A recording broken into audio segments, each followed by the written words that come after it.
Hello and welcome to the show. I am Nitedemon, your British host, joined by Peroty, who's here. Greetings. Yeah. Welcome back to the Angler Fishing Destiny Marathon Hour. No, it's named the Marathon. What did I call it? Marathon Destiny Fishing Podcast or Fishing Show. It's the Marathon Destiny Fishing Show. That's what we are officially now. We're no longer Love Two it. Titans and a Hunter. That's it. Nope. Marathon Destiny Fishing Show. Love it. Covering all bases and fishing spots. Mm-hmm.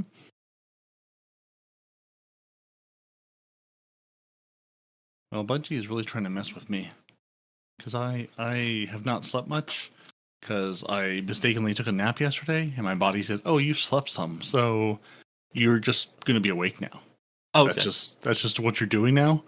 So I gilded my Iron Banner title and now have a full tin of bait to go fishing with. So I've been slowly working my way through that, and working on a catalyst for the malfeasance and the centrifuge, and just generally being a menace and Iron Banner with the sweet business, and just honestly just trying out different Randy's throwing knives until I find one that I like.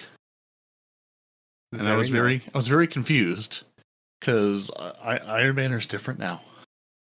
Yes, I got home this morning. I was going to talk about this when he gets here, when he decides to get here. We'll have to talk about it again.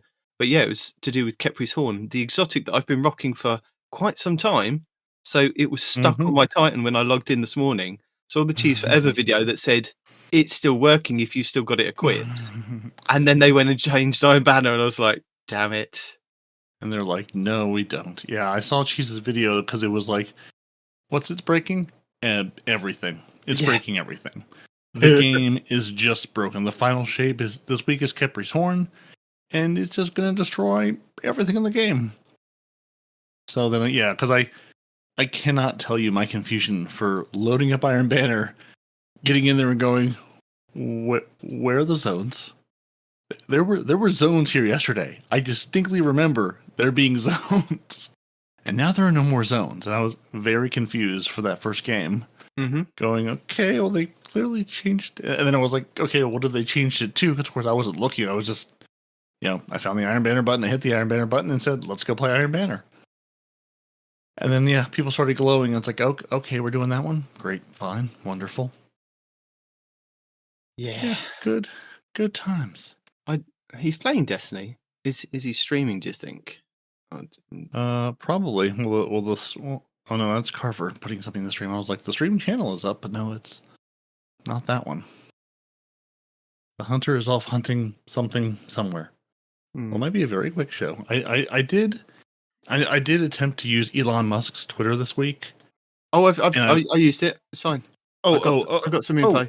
Oh, good. So it was able to work for you because I loaded Bungie Help, and the top of the page told me that they had tweeted, 5,700 whatever times, and the feed said, "You have not yet tweeted."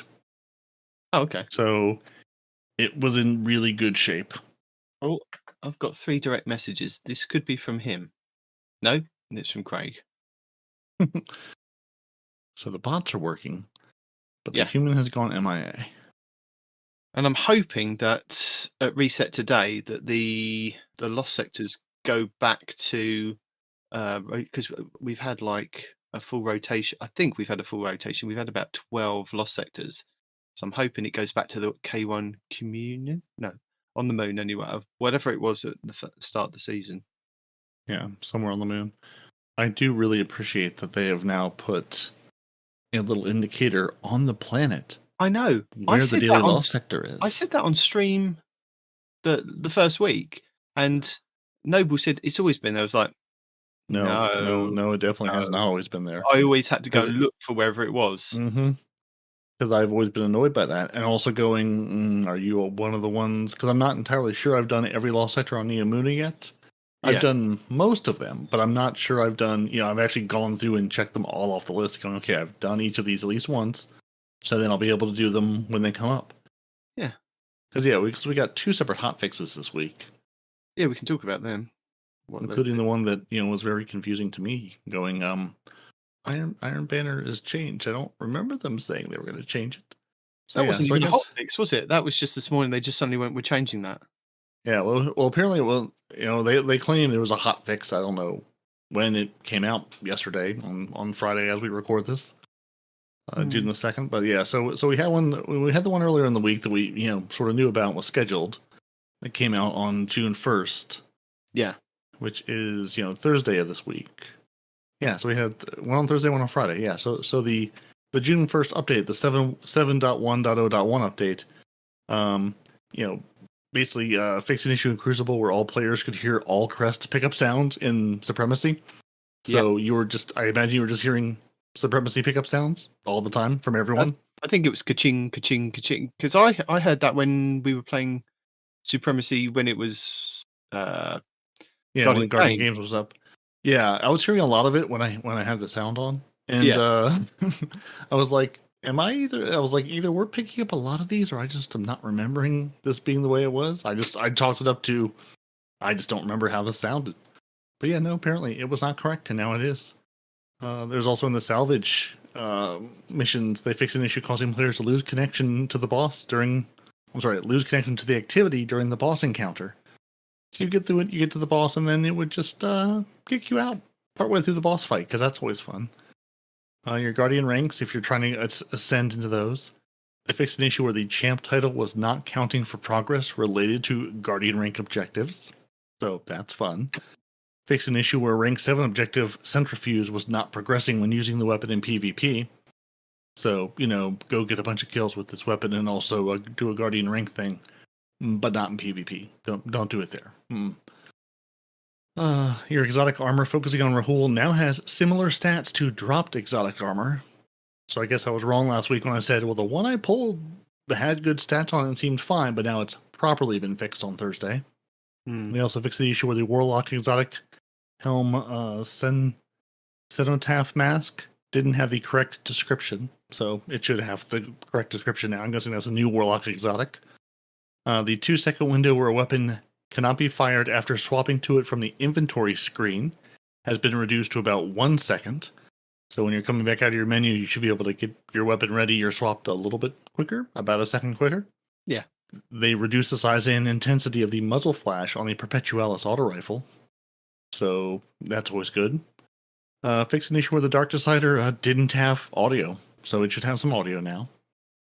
And this one, I'm sure there's more to this one that I didn't go digging to try to find.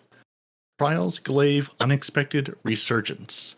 They moved Impulse Amplifier from the right column to the left column, and they added Swashbuckler and Volt Shot to the right column in the Trials Glaive. So I don't know if it just didn't have those, or they didn't like where those were. But yeah, they moved and added traits. Yeah. I heard Legolas Flash talking about it on the DCP podcast, and he said it now makes it a very interesting weapon because the way that they've swapped around the damage perks and the stacking. So maybe that's originally what it was intended for, because they did say it was going to be a PvP main glaive in Trials, and that's the reason why they put it in Trials to go and get. But hey, who knows? Yeah. But now, so they've added those. They fixed the issue where the hunters could lose their suspending slam after being revived. So they can now suspending slam once again. And finally, they fixed an issue where players were unable to progress into the depths due to the helm portal just simply not appearing. So if you were trying to play into the depths and the portal just wasn't showing up, it should show up now and you should be able to actually go progress things. And then we had our hotfix on Friday where they're just saying Destiny 2 hotfix. June 2nd, 2023. Due to an issue, Khepri's Horn Exotic Titan Helmet has been disabled in all activities. And relatedly, the Iron Banner game type has changed from Control to Eruption. So yeah, if you were playing Iron Banner or we're planning to wait until this weekend, like we like to tell you to do, to say, hey, you should just wait till this weekend, and then you can get all your 18 games in at once. You'll now be playing Eruption because that's what it is now for the rest of the week till reset. Presumably it'll be back to Control. Although actually, are we doing the same rotation this season? Have they said we're going to rotate through all three of them again? They haven't said, which is really confusing, especially when you want to kind of make a video and say this is going to be Iron Banner, this something this week, and they don't tell you what it's going to be and assume that you know what it's going to be. So, like last season, it was Control the first week, Eruption the second, and then Fortress the third. So, you can't really assume anything with Bungie, but that's what I'm assuming it was meant to happen. So, yeah. But now that they've had to throw half of Eruption into Control, do we get half of Control and Eruption next time? Or do they stick with Eruption? Or do they bypass Eruption and go to Fortress and then throw in a different game type of Iron Banner at the end? I don't know. Yeah. They don't tell us. That's the only frustrating thing about, this season, just in general, is that for the last couple of seasons they've gone, right, here's the list of the Nightfalls that we're going to be running in the next 3 months, so you'll know that this is the rotation of them. Oh, brilliant, we can put these into videos. This season, absolutely nothing. So it's like you have to wait for it to come up. You then have to wait for, I know we had to for like the weapon, the featured weapon, but sometimes they do tell you the featured weapons are going to be this rotation because they like to show off. But yeah, it's been a bit confusing. And as well, what else did they change? They changed something else. Oh, the other thing they've done is they've not thrown in any 2x multipliers for game types. So normally at the beginning of the season, the second week is always the Gambit 2x XP. The third week then runs Crucible, then we have Vanguard, then it goes to something like Trials, and then double loot. But they haven't done that this season. This week, I thought that they might go, it's Crucible, but then nothing came up. Oh no, the next week, sorry, would be Crucible. But nothing came up on, this is what's happening next week in Destiny. And the same last week. So, again, you can't assume what Bungie are going to be doing because even they don't seem to know. Maybe they're going to leave the double XPs until later on in the season when they want people to engage with the season. Maybe there's so much on the front end this season. Again, DCP was saying, we had the first week with a new dungeon and then they threw Trials in there with new weapons and new story. And it was like, blah, so much to do that first week. And then this week we've got Iron Banner and story and just maybe that was the reason. Yeah. Yeah, and mayhem if you're trying to work on your weekly challenges or just enjoy some mayhem.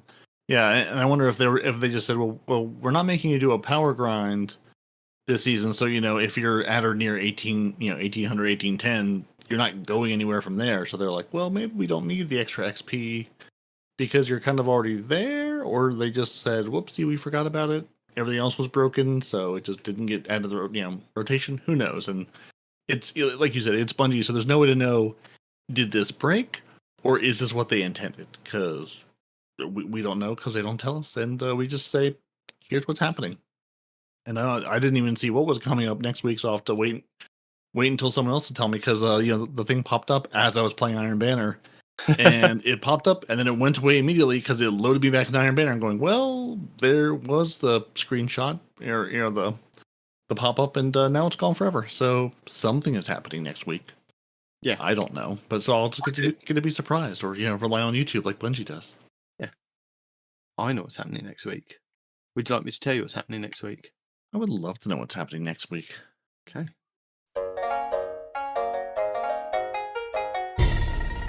Hello and welcome to the third week of Season 21, Season of the Deep, starting on June 6th, 2023. So for week 3, let's kick things off with our legacy rotation, starting with the Forsaken expansion. Ready if you are. Let's see what's out there. The Dreaming City this week is at a medium curse level, which means Petrovenge can be found in the Devilian Mists, and has the Oracle Engine mission for the next week. The Blind Well features Hive enemies and the Plague Korrigar. The Ascendant challenge this week will be the Shattered Ruins, which can be located over in the Spine of Keris on the Dreaming City. Next up, the Shadowkeep expansion. On the Moon, the weekly story mission is a mysterious disturbance. The Trove Guardian is located in the Anchor of Light. The Wandering Nightmare is the Nightmare Resortal in Sorrow's Harbour. And the Nightmare hunts this week will be Peroty, Despair, Omnigul, Anguish, and the Fanatic Insanity. For our Beyond Light expansion, on Europa this week, Phylax the Warrior will be the Empire Hunt, Asterian's Abyss will be the Eclipse Zone, and the Exo Challenge will be Agility. For the 30th anniversary expansion, we have the loot rotation for Dares of Eternity, which will be on week 3's rotation, with the Scatterhorn armor set and the Lightkin armor set being available. The weapons available this week are the Kinetic Rapid Fire Frame Auto Rifle Chroma Rush, the Kinetic Lightweight Frame Grenade Launcher Ignition Code, the Void Rapid Fire Frame Pulse Rifle Grid Skipper, the Kinetic Lightweight Frame Sidearm Farewell, the Solar Pinpoint Slug Frame Shotgun Sonja's Tail, the Void Rapid Fire Frame Machine Gun Shattered Cipher, the Arc Precision Frame Fusion Rifle Main Ingredient, the Kinetic Adaptive Frame Sniper Rifle Long Shadow, the Arc Omolon Adaptive Frame Sidearm Last Dance, the Kinetic Aggressive Frame Shotgun Toil and Trouble, the Solar Rapid Fire Frame Shotgun Wishbringer, and the Void Adaptive Frame Pulse Rifle Last Perdition. For the Witch Queen expansion, the Witch Queen weekly story mission is The Ghosts, where the modifiers are Fire Pit and Raider Shields, as well as Barrier and Unstoppable Champions. Also this week you will have Altar of Reflections Choice and Altar of Reflections Insight. The Wellspring activity has been updated to include a featured Throne World weapon, Veritas Armor, and a weapon pattern as its rewards. For the Lightfall expansion, the weekly mission is Desperate Measures, with Barrier and Unstoppable Champions, Solar Threat, Empath, Overcharged Weapons, Arc and Strand Surges, Overcharged Glaives, and Galvanized on Hero difficulty only. The Partition mission will be Ordnance, Contest Mode enabled, with Overload and Unstoppable Champions, Solar Threat, Arc and Strand Shields, Air Superiority modifier, with Solar and Strand Surges. And the Vex incursion this week will be Umshire Park. In addition, the weekly Lightfall reset also refreshes the pinnacle drop for the Node Override Avalon exotic mission on the EDZ. For the Season of the Deep, the featured fishing pond will be on Nessus. Raids and Dungeons. The Root of Nightmares raid challenge this week is the third encounter, Macrocosm, called Cosmic Equilibrium. Players must swap all the dark planets to the left side of the room and all the light worlds to the right. The Kingsfall raid challenge this week is the third encounter, Golgoroth, called Gazer Maze. The gaze holder must stand in the pool of unclaimed light when swapping the gaze. The Vow the Disciple challenge this week is the fourth encounter, Rogue, called Looping Catalyst. This is where Guardians must not lose the leeching force before the damage phase. The Vault of Glass challenge this week is the fourth encounter, Gatekeeper, called Strangers in Time. Players must defeat the Praetorians and Wyverns at the same time. The Garden of Salvation challenge this week is the fourth encounter, Sanctified Mind, called 0 to 100, where you must fully fill each conflux with 30 motes within 10 seconds of initially banking the first set of motes. And the Last Wish challenge this week is the third encounter, Morgoth, called Forever Fight. Players must not kill the small ogres during the encounter. Your pinnacle raid will be the Deepstone Crypt on Europa, which means all challenges will be available for each encounter. These are the first encounter, Crypt Security, called Red Rover. This is where all Guardians must be an operator and shoot the 2 panels on the lower levels. The second encounter, Atrax 1, called Copies of Copies, where you must not send any Atrax 1 replicant debuffs into the airlock/space. The third encounter, Tanix Part 1, called Of All Trades. Guardians must perform each role at least once, Operator, Scanner and Suppressor. And the fourth encounter, Tanix, called The Core 4. Guardians must dunk all 4 cores before each DPS phase. Also, with the Deepstone Crypt being the featured raid, this does mean that you can farm the final boss for a chance at the exotic rocket launcher, Eyes of Tomorrow. And the pinnacle dungeon will be the Pit of Heresy on the Moon. Next up, challenges. Into the Depths 3. Complete the Week 3 Into the Depths mission for Challenge XP+. Frontline Salvager 3. Complete 3 salvage or deep dive activities whilst wielding any of the Season of the Deep weapons. Additionally, defeat 50 targets with Arc or Strand anywhere in the system. Guardians grant additional progress for Challenge XP+. Depth Charge. Defeat 5 bosses in salvage activities for Challenge XP+. Short Range Salvager. Defeat 300 targets with submachine guns or swords.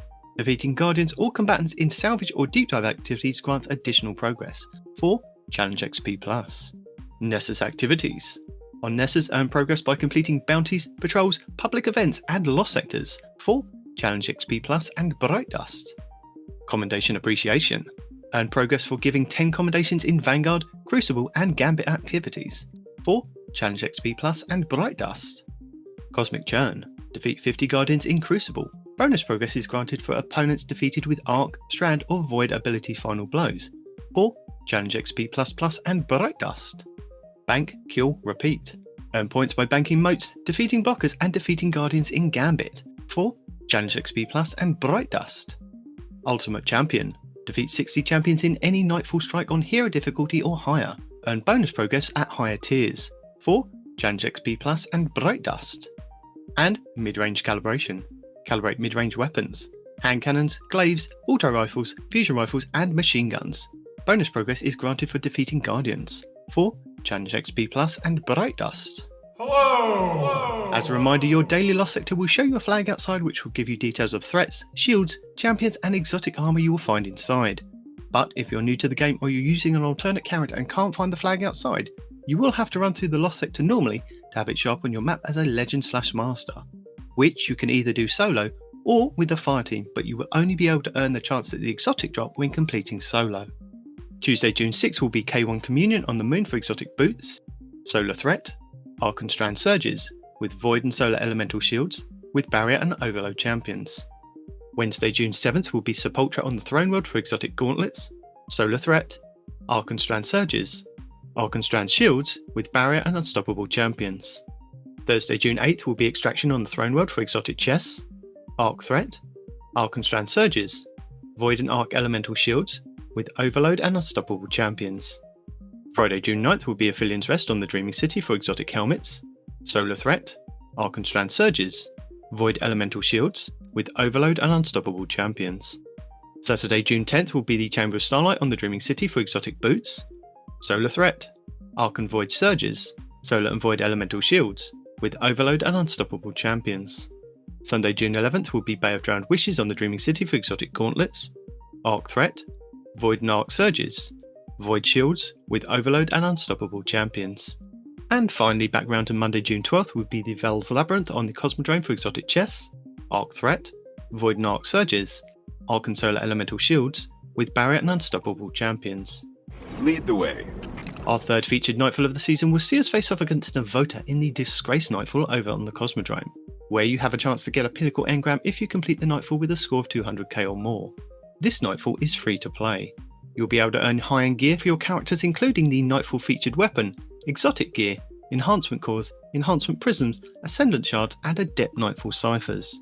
The higher the Nightfall difficulty, the more common the drop will be, with the featured weapon and exotic gear being uncommon at hero difficulty to being common with ascendant shards in Grandmasters. Legend and lower Nightfalls will have 9 barrier and 2 unstoppable champions, with 6 solar, 2 void and 27 arc shields. Masters will have 14 barrier and 2 unstoppable, with 4 solar, 1 void and 23 arc shields. Your Nightfall modifiers are hero difficulty, maximum effective level 1765, matchmaking is available, enemies have extra shields, champions foe, you will face barrier and unstoppable champions, you can either use intrinsic exotics, use a subclass debuff or unlock anti-champion mods from the seasonal artifact. Arc threat, 25% increase to incoming arc damage, Fire Pit, Acolyte spawn fire pools on death, Overcharge weapons, weapons overcharged from the seasonal artifact are active in this activity, kinetic weapons do increased damage when your subclass element matches an active surge, Arc Surge, 25% bonus to outgoing arc damage, Void Surge, 25% bonus to outgoing void damage, Overcharge weapon, 25% bonus damage to a specific weapon type, Galvanized, combatants have more health and are more difficult to stun. Legend difficulty, maximum effective level 1815, includes all previous modifiers except Galvanized. No matchmaking. Equipment locked, you will be unable to change your equipment once the mission starts. Master difficulty, maximum effective level 1820, includes all previous modifiers except Galvanized. Champions mob, this difficulty adds more champion enemies. And Chafe, radar is disabled. To combat champions this season, you have access to subclass counters as well as a choice of intrinsic anti-champion artifact mods, which are Anti-Barrier Auto Rifle, Unstoppable Hand Cannon, and Unstoppable Glaive. You also have exotic weapons and armor that can help with intrinsic mods as well. For Anti-Barrier, the Kinetic Bow Wishender, the Kinetic Linear Fusion Rifle Arbalest, the Kinetic Pulse Rifle Revision 0, the Solar Energy Hand Cannon Eriana's Vow, the Solar Heavy Sword The Lament, and the Titan Exotic Gauntlet's Second Chance. which gain a second charge of your shield throw melee, which becomes shield piercing and stuns barrier champions. And for Unstoppable, the kinetic fusion rifle Bastion, the kinetic hand cannon Malfeasance, the solar energy sidearm Devil's Ruin, the void heavy bow Leviathan's Breath, and the hunter gauntlets Athris's Embrace, which have a chance to stun unstoppable champions with their empowered weighted knife. And the Grandmaster Nightfalls will return on June 13th. Lord Shaxx brings Team Scorch to the Crucible for the third week of the season. Team Scorch is a 6v6 PvP mode where all players wield a Scorch Cannon. Equipped weapons and abilities cannot be used in this game mode. Movement abilities e.g. lift, jump and glide, sprinting and emotes can be used. Players are forced to use a Scorch Cannon that cannot be dropped. The Scorch Cannon has 100 ammo, which is replenished on respawn. Matches have a 7-minute timer, players have a 3-second respawn timer, kills give plus 1 point each, the first team to reach 60 points wins. If the timer runs out before the team reaches 50 points, the team with the largest score wins. The players' current and longest streaks are shown at the top of the screen below the score. And Clash will also be returning this week in the Relentless Crucible playlist. Clash is a 6v6 PvP mode where level advantages are disabled. Points are gained through scoring kills against the opposing team. Players are not penalised for low map control and can bunker down together or fan out as they see fit. Strength in numbers is paramount, as a lone player can be picked off very quickly by a team shooting enemies. Heavy ammo can swing the balance of a match, so controlling the box can be the key to winning. Super usage, both offensively and defensively, is one way to break the deadlock. Delightful! Trials of Osiris Dominion will be back at the weekend with some new loot to chase this season, like the unexpected Resurgence Glaive and the returning Messenger Pulse Rifle. There are also some new rewards for players who make it to the Lighthouse and open the chest. These include the Hero's Wake exotic Ghost Shell, the Valiant Memory exotic Ship, the Survivor's Journey exotic Sparrow, and the new Trial shader, Glorious Patina.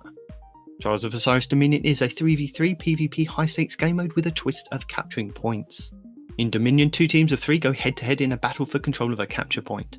Teams can either work together to capture the control point or eliminate the enemy team to win the round. Only available from Friday reset until Tuesday weekly reset, Trials gives every player the chance to show off their PvP skills to obtain some of Destiny's most sought after weapons and armour. Players that compete in Trials of Osiris will have all of their games tracked through a passage card, a ticket purchased from Saint 14 in the lower hangar of the tower.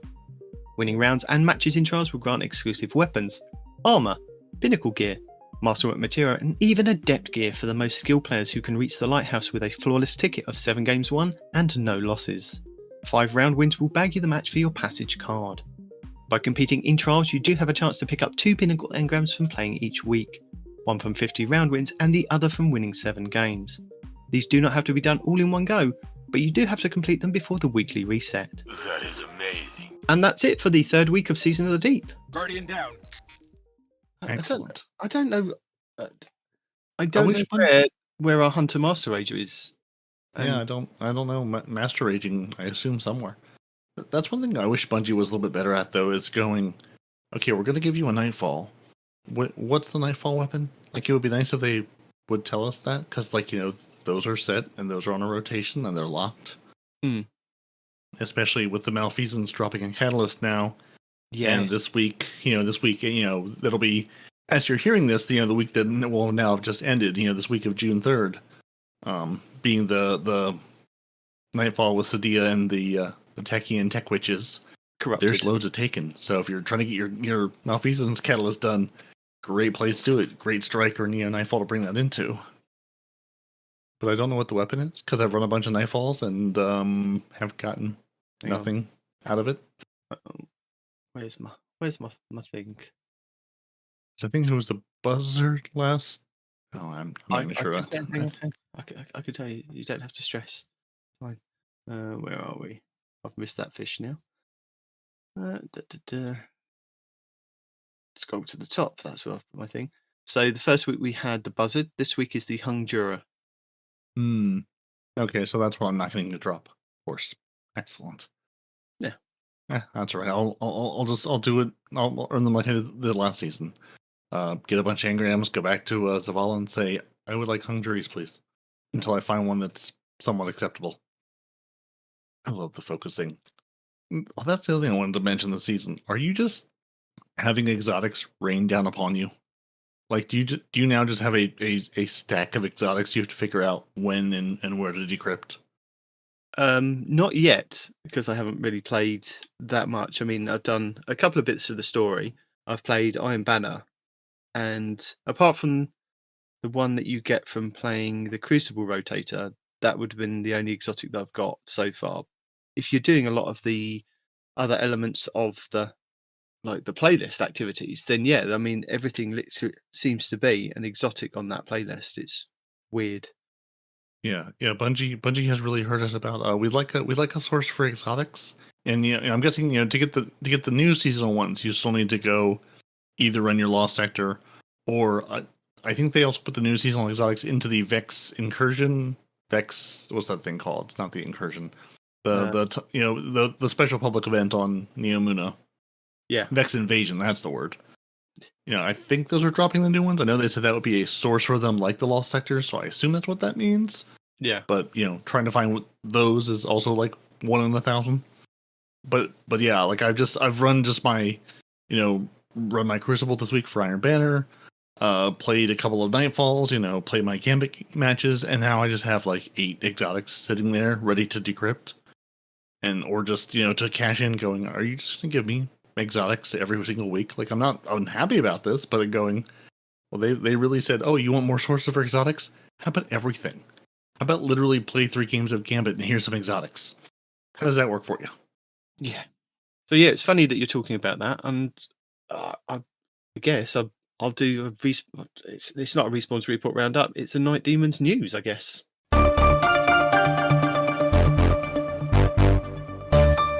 So, Bungie help. Due to an issue with exotic focusing not granting the intended rewards, advanced decryption focusing has been disabled until a fix can be implemented. Precision decryption focusing will continue to be functioning while we investigate. So that was 12 hours ago. So that was on Friday. So they've disabled it again. It's like, are we going to actually, Bungie, you're throwing all these exotics at us. Are we going to actually be able to focus them to what we want? Because I think, yeah, like you said before, didn't you, with the high stat roll, you suddenly got a good one, but maybe that was just like a one-off. Yeah, maybe it was just the the good luck of getting the thing I pulled. So they've broken the advanced decryption, but not the precision decryption. Well, who knows? They could have. So yeah, right. Well, I was just trying to say, because I think I have to go back and look at Rahul, but I think the advanced is just the give me an exotic of this for this slot, and the precision I think is the here's the exact exotic that I want. Yeah, which you need exotic ciphers to get. So even I thought before the season started, I was like, well, who cares if exotic ciphers aren't that plentiful, and it costs a lot because I'm not going to be doing this that many times. Because how many exotics do you even have? Turns out loads of them, loads of exotics is how many you have. And now I'm like, I don't have the currency. If I wanted to take and actually spend the other currencies, I don't have enough exotic ciphers to go and do this. Which reminds me, I need to go see Zur and pick up another one for the week because I mean, I did see somewhere they did increase, like you can have like the max of 1 to like a max of 5 now. But I'm going, but can you get them from anywhere else but Zur? Yeah. Like, do I have to basically wait 5 weeks to go visit Zur 5 times to have 5 of them stored up? You can go. You get them on the season track on your season pass as well. So if you held on to the one from last season, you can go on the Bungie.net and grab that one from last season's pass, and then you can grab them from Zur or the weekly. He allows you to do 1 weekly bounty. I'm not sure if that's across all your characters or if it's just for one character. Or like I think it's just one character because I know like when I've gone to turn them in, it's accessible on either the Titan or the Warlock. Like and I've only picked up one of them. I think it only lets you hold 1 per account. Oh, okay. Yeah, that's what I'm thinking, is that you'll only get 1 bounty and you'll be able to do that for your character and that's it. Which is a shame because, but yeah, that would have given you more of a chance that you could do 3 of those bounties each week when he turns up to get them, and then you can do your focusing. It's a bit like the ones that you can get for the red borders that are only on the season tracks this week or this season for creating your own red borders. So I can't remember what they're called. The other the Ascendant alloys, not the golf balls, but yet a different other round Ascendant shape. Yeah. that are like the red, yeah, because there's the golf balls, your Ascendant shards that look like, I mean, exactly like golf balls, and then there's basically the red version of the golf balls, which is the Ascendant alloy, which can be obtained from the weekly campaign mission in the Third World and Witch Queen offensives. They can also be purchased from the Cryptarch or Banshee 44 in the tower, used in shaping weapons to enhance your traits. So yeah, another thing where if you have them, you can use them, but getting them is the problem. No, I'm talking about the other things, the things that you can create your own red borders. Right. It's cool. There's 6 available, and there's 3 on the paid track and 3 on the free track.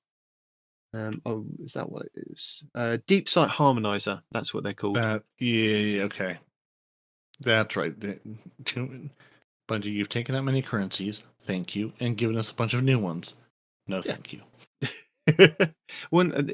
I think it's because it's in a kind of beta phase, isn't it? It's like we're going to use this, and we're going to see how it goes and see what people can generate. But then I still need to get like a scout rifle from Season of the Haunted. That's the only thing that I didn't get when that came around. But I haven't got anywhere that I'm aware of that it's dropping from. So, I mean, again with the Ikelos ones as well, I think I missed out on those for when we had the reprised Ikelos weapons. Yeah. Oh yeah. There's a number of those that I absolutely don't have access to. I think I just got the shotgun unlocked like in the first week or two of the season because I was able to go back to the war table and pick up the artifact from last season, and that gave me a chance to I can't remember if I turned it in engrams or it gave me a roll or what it was, but it's like, oh yeah, here's a red border. Or maybe it was right at the end of the last season. Now I can't remember. I was shocked to see I had like 113 engrams at the war table after really not running that silly activity last season very much at all.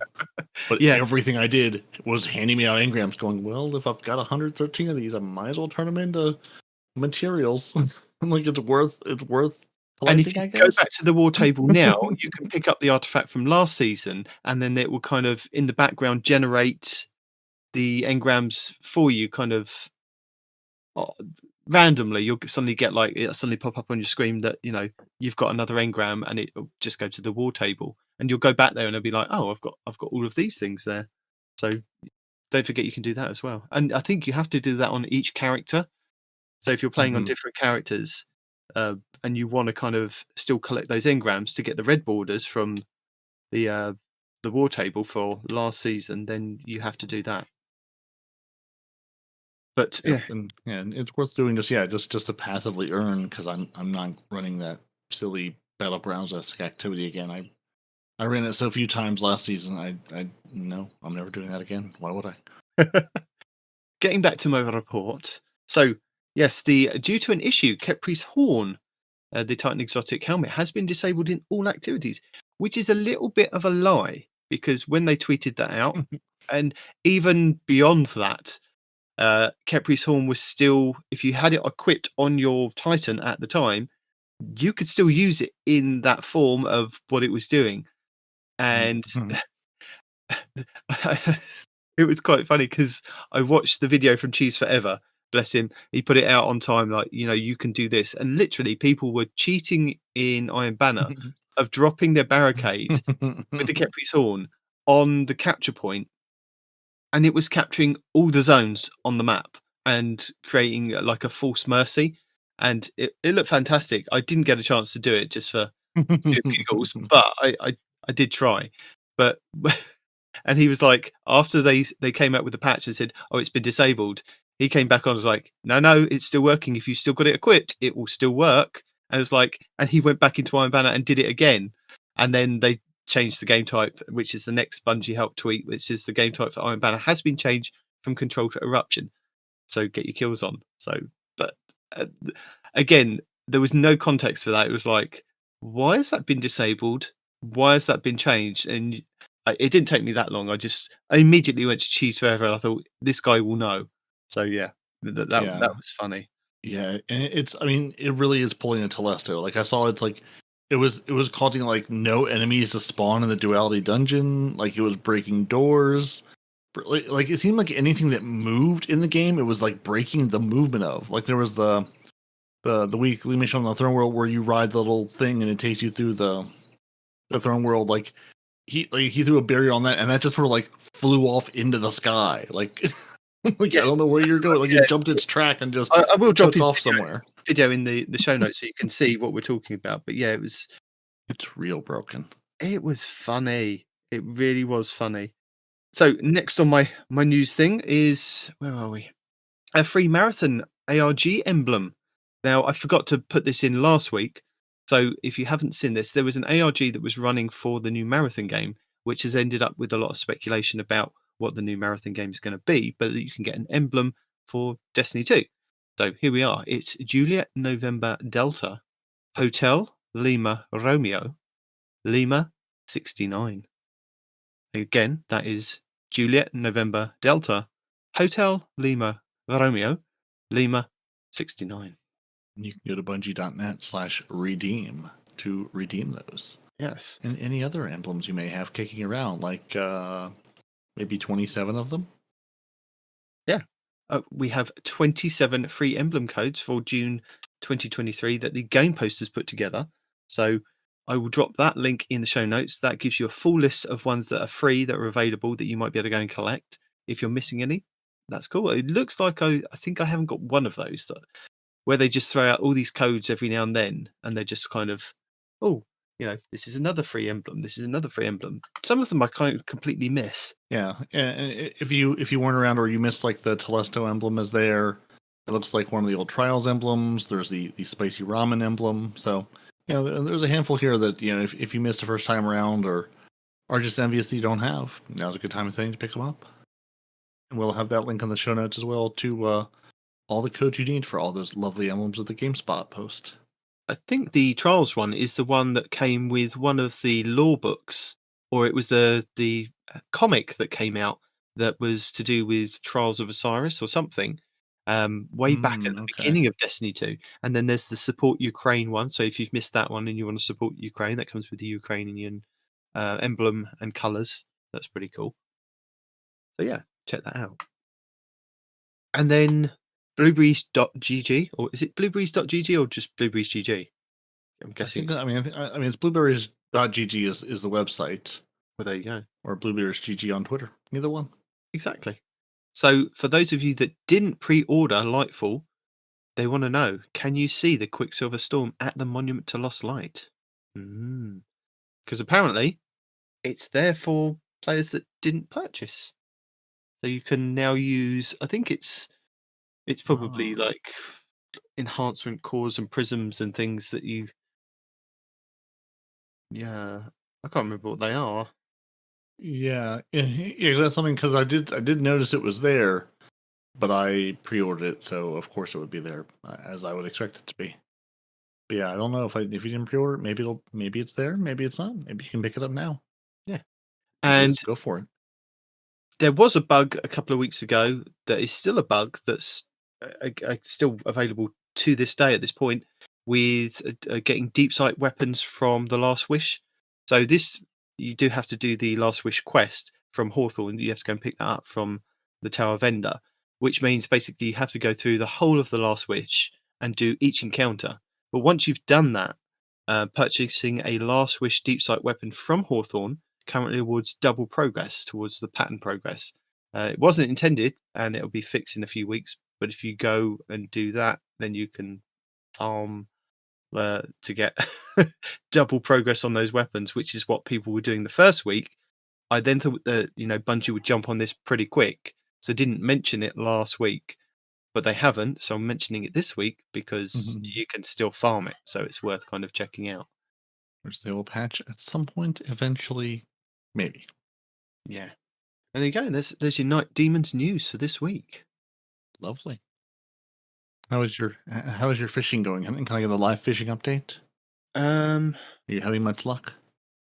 Well, my fishing line disappeared. It went invisible, so I was finding it really hard to get the timing of pulling the lead back, the line back out. So yeah, Yeah, that's why, I wanted to ask you about that because I noticed that the other day. Well, I've gone through, I don't know, 200 or 300 fish at this point, and thrown them into the tank. I did notice that, in addition to the exotic fish giving you exotics, I think I turned in like 12 legendary fish and got 2 or 3 exotics out of those as well. So, there's a chance to drop again for other places up for just to get more exotics. There's more places to get exotics if you are going to sit and, spend some time doing some fishing with your friends or just fishing alone with all the other blueberries you find. And other sorts of exotics and loot just to sit there, and it takes very, it requires very little of you just to, literally fish some more exotics out of this game. Yeah. So, Iron Banner. Let's talk about Iron Banner because it was Control, and I was enjoying Control, and for the short amount of times that I was able to jump on this week, I was really enjoying because I dropped the video last week from True Vanguard that went over like the 180 hand cannons are amazing at this point. Just go and try them in PvP. And I was like, okay, I'm going to pull out the Malfeasance. I looked down the list of my 180s and I was like, the Malfeasance, it's one of those exotic weapons that I can kind of use. And, if I can get the 5 shots, it gives you that explosion.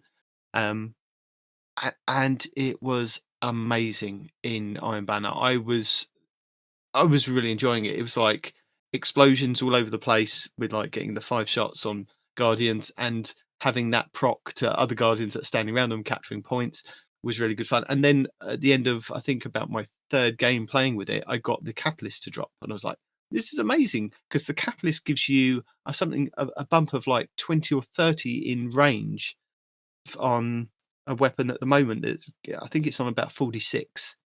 If I actually check the game because I'm in there. So, the range right now is 45. Oh, there you go. Yeah, 45, and it bumps it up to 65, and it also increases the damage against bosses, vehicles, and guardians with their super. So it gives you that perk. I can't remember the name of the perk off the top of my head. Vorpal weapon. Vorpal weapon. So it gives you Vorpal weapon as well as giving you that extra damage from the explosions. So yeah, it's.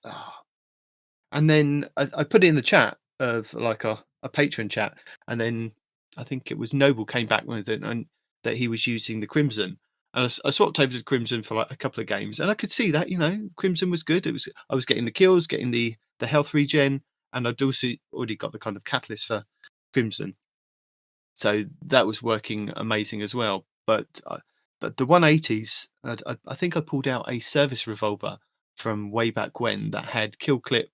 And what did it have on? I think I've moved it off my character now. Outlaw and kill clip on it. So I was getting the kill within like about 3 shots, reloading, and then getting a 2-shot kill. So I was really enjoying like the 180 hand cannons. It was the first day was a little bit rough in Iron Banner.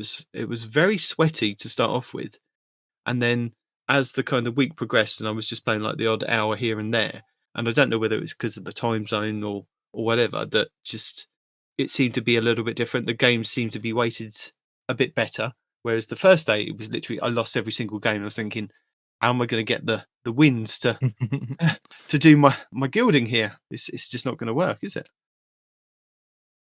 But yeah, it's have you enjoyed your Iron Banner this week? I have really enjoyed my Iron Banner this week. I had a really good string of games. I think it was Thursday, Wednesday, or no, it was Wednesday evening. I jumped on, and I just said, okay, I've seen enough videos now with Sweet Business and the Actium War rig. I have to try it. It's Control. I have to try to put this on. And I had a really nice little string of good games. Like I actually started out where I was sitting in that pregame app, and it was sitting here saying, "Oh, you have a 2 something KD." I'm going, "Yeah, no, that's don't worry, that'll go down real quickly." And now it's back where it belongs at like a 1.1. But like I had some just like ridiculous games where I was getting like 18, 20, 25 kills with the Sweet Business. Like people just not properly respecting it. And also just a good selection of maps too, just like maps, with close corners and inside.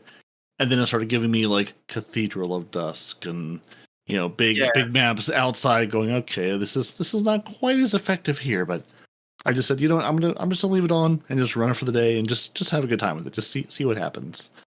And I figured, if nothing else, I was either going to help my team win or just track the other team by going, I'm over here making noise and you're getting shot by the people who are actually trying harder. Yeah, but it's been good fun. Like I said, we both had our moments of confusion going, didn't this used to be control? Yeah. And there's still, I mean, even when it is control, still it's sometimes not control. But yeah, no, I've had a really good time with it. I just finished guilding my title earlier this morning because Nice. I was able to play a bunch of it this week and had pretty decent success getting the wins, because that's always the piece that takes the longest part for me. Just getting enough wins to make it happen, because whether I play well or play poorly doesn't really matter. Yeah, because you can get the resets pretty easy. It's the win part of it, isn't it? That sometimes it doesn't depend on you; it depends on the rest of the team. And I think that's what I was finding that first day. It was very kind of strange, the weighting of the teams. And again, I mean, I was using like Sweet Business to start off with, and Actium Warrig. I tried Graviton Lance, that wasn't working for me.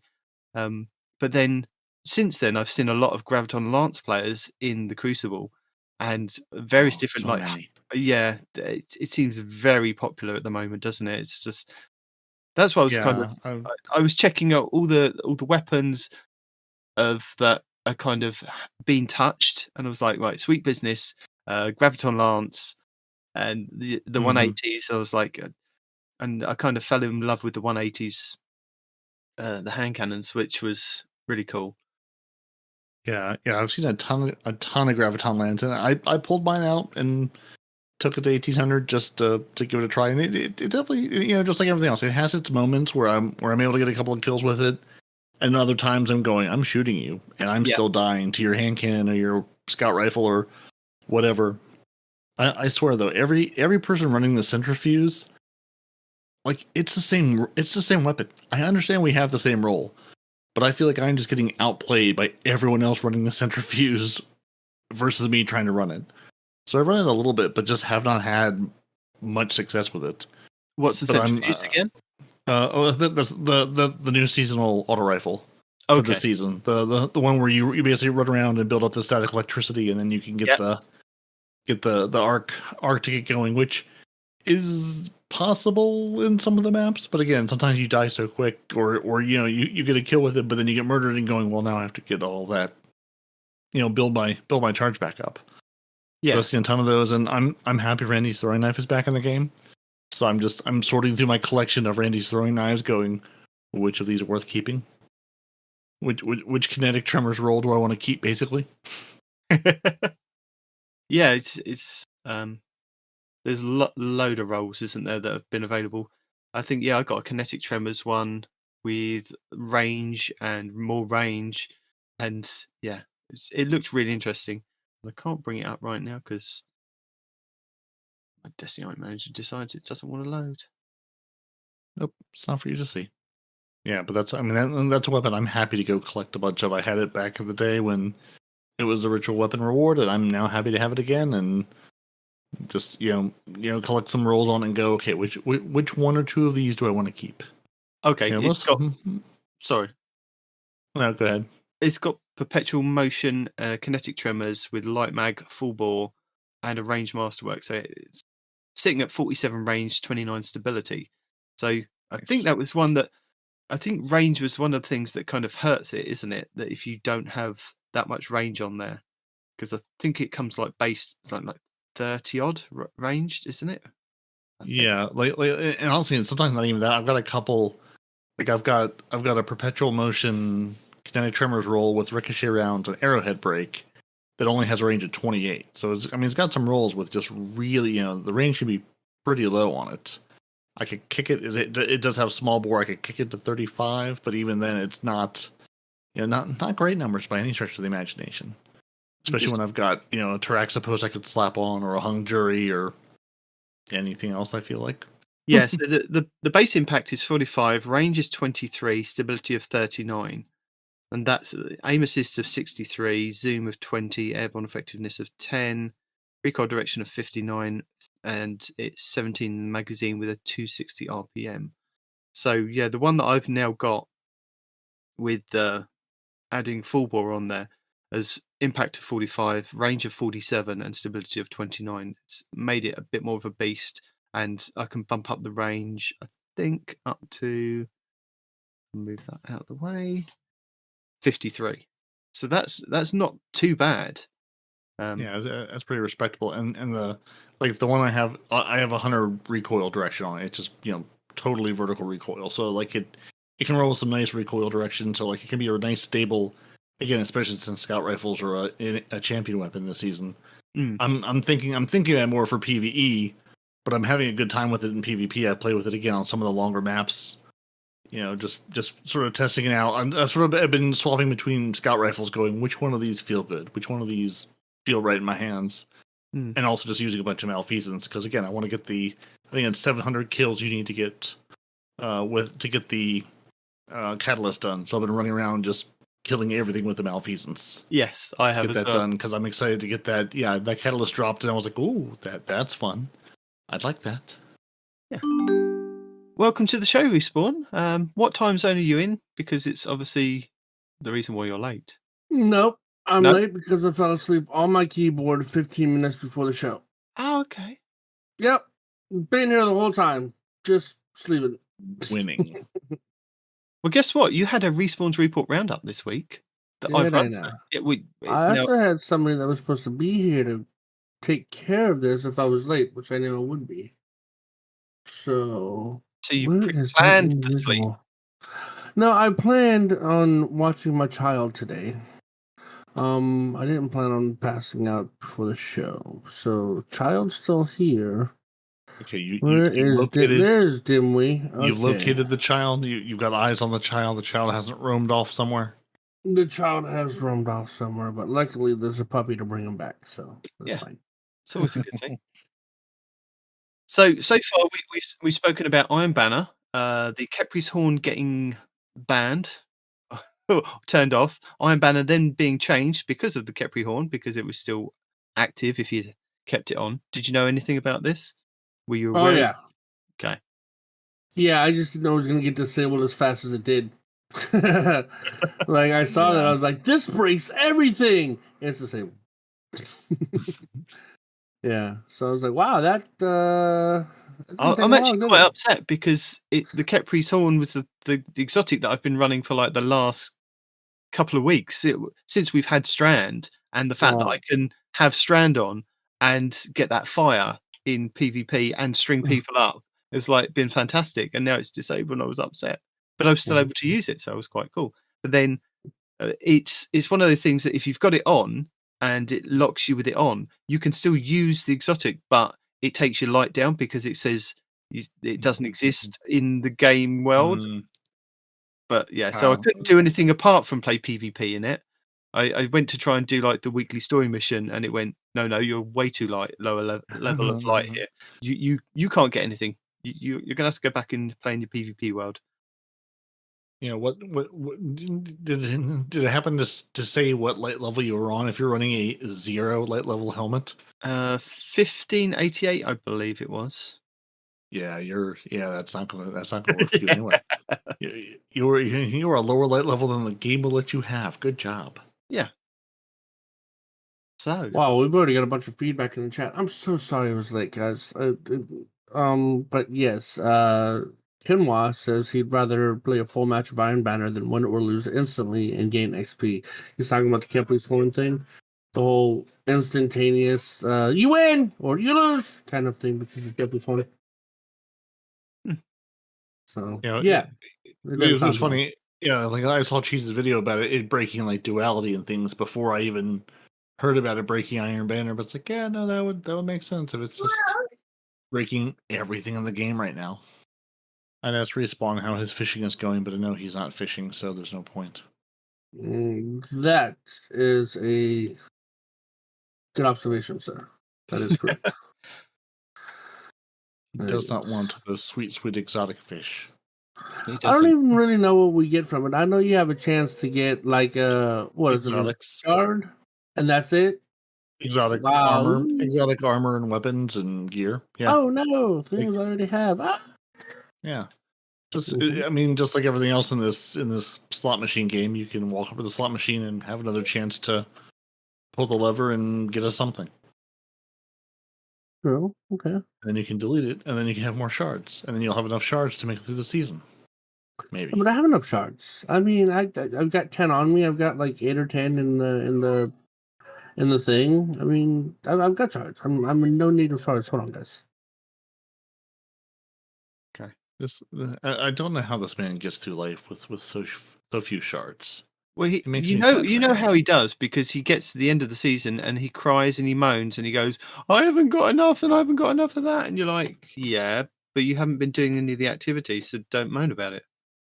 Well, you say every season, but I haven't had a shard problem in a couple of seasons. So my shard's been doing okay. Legendary shards. Because I feel like after every season, you're like, I have no legendary shards.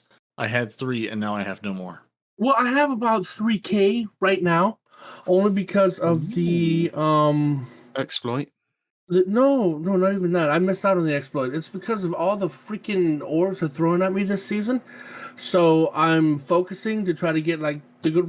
Right now, I want the shotgun. I want a good roll of the strand shotgun, and I just feed everything to try to get that.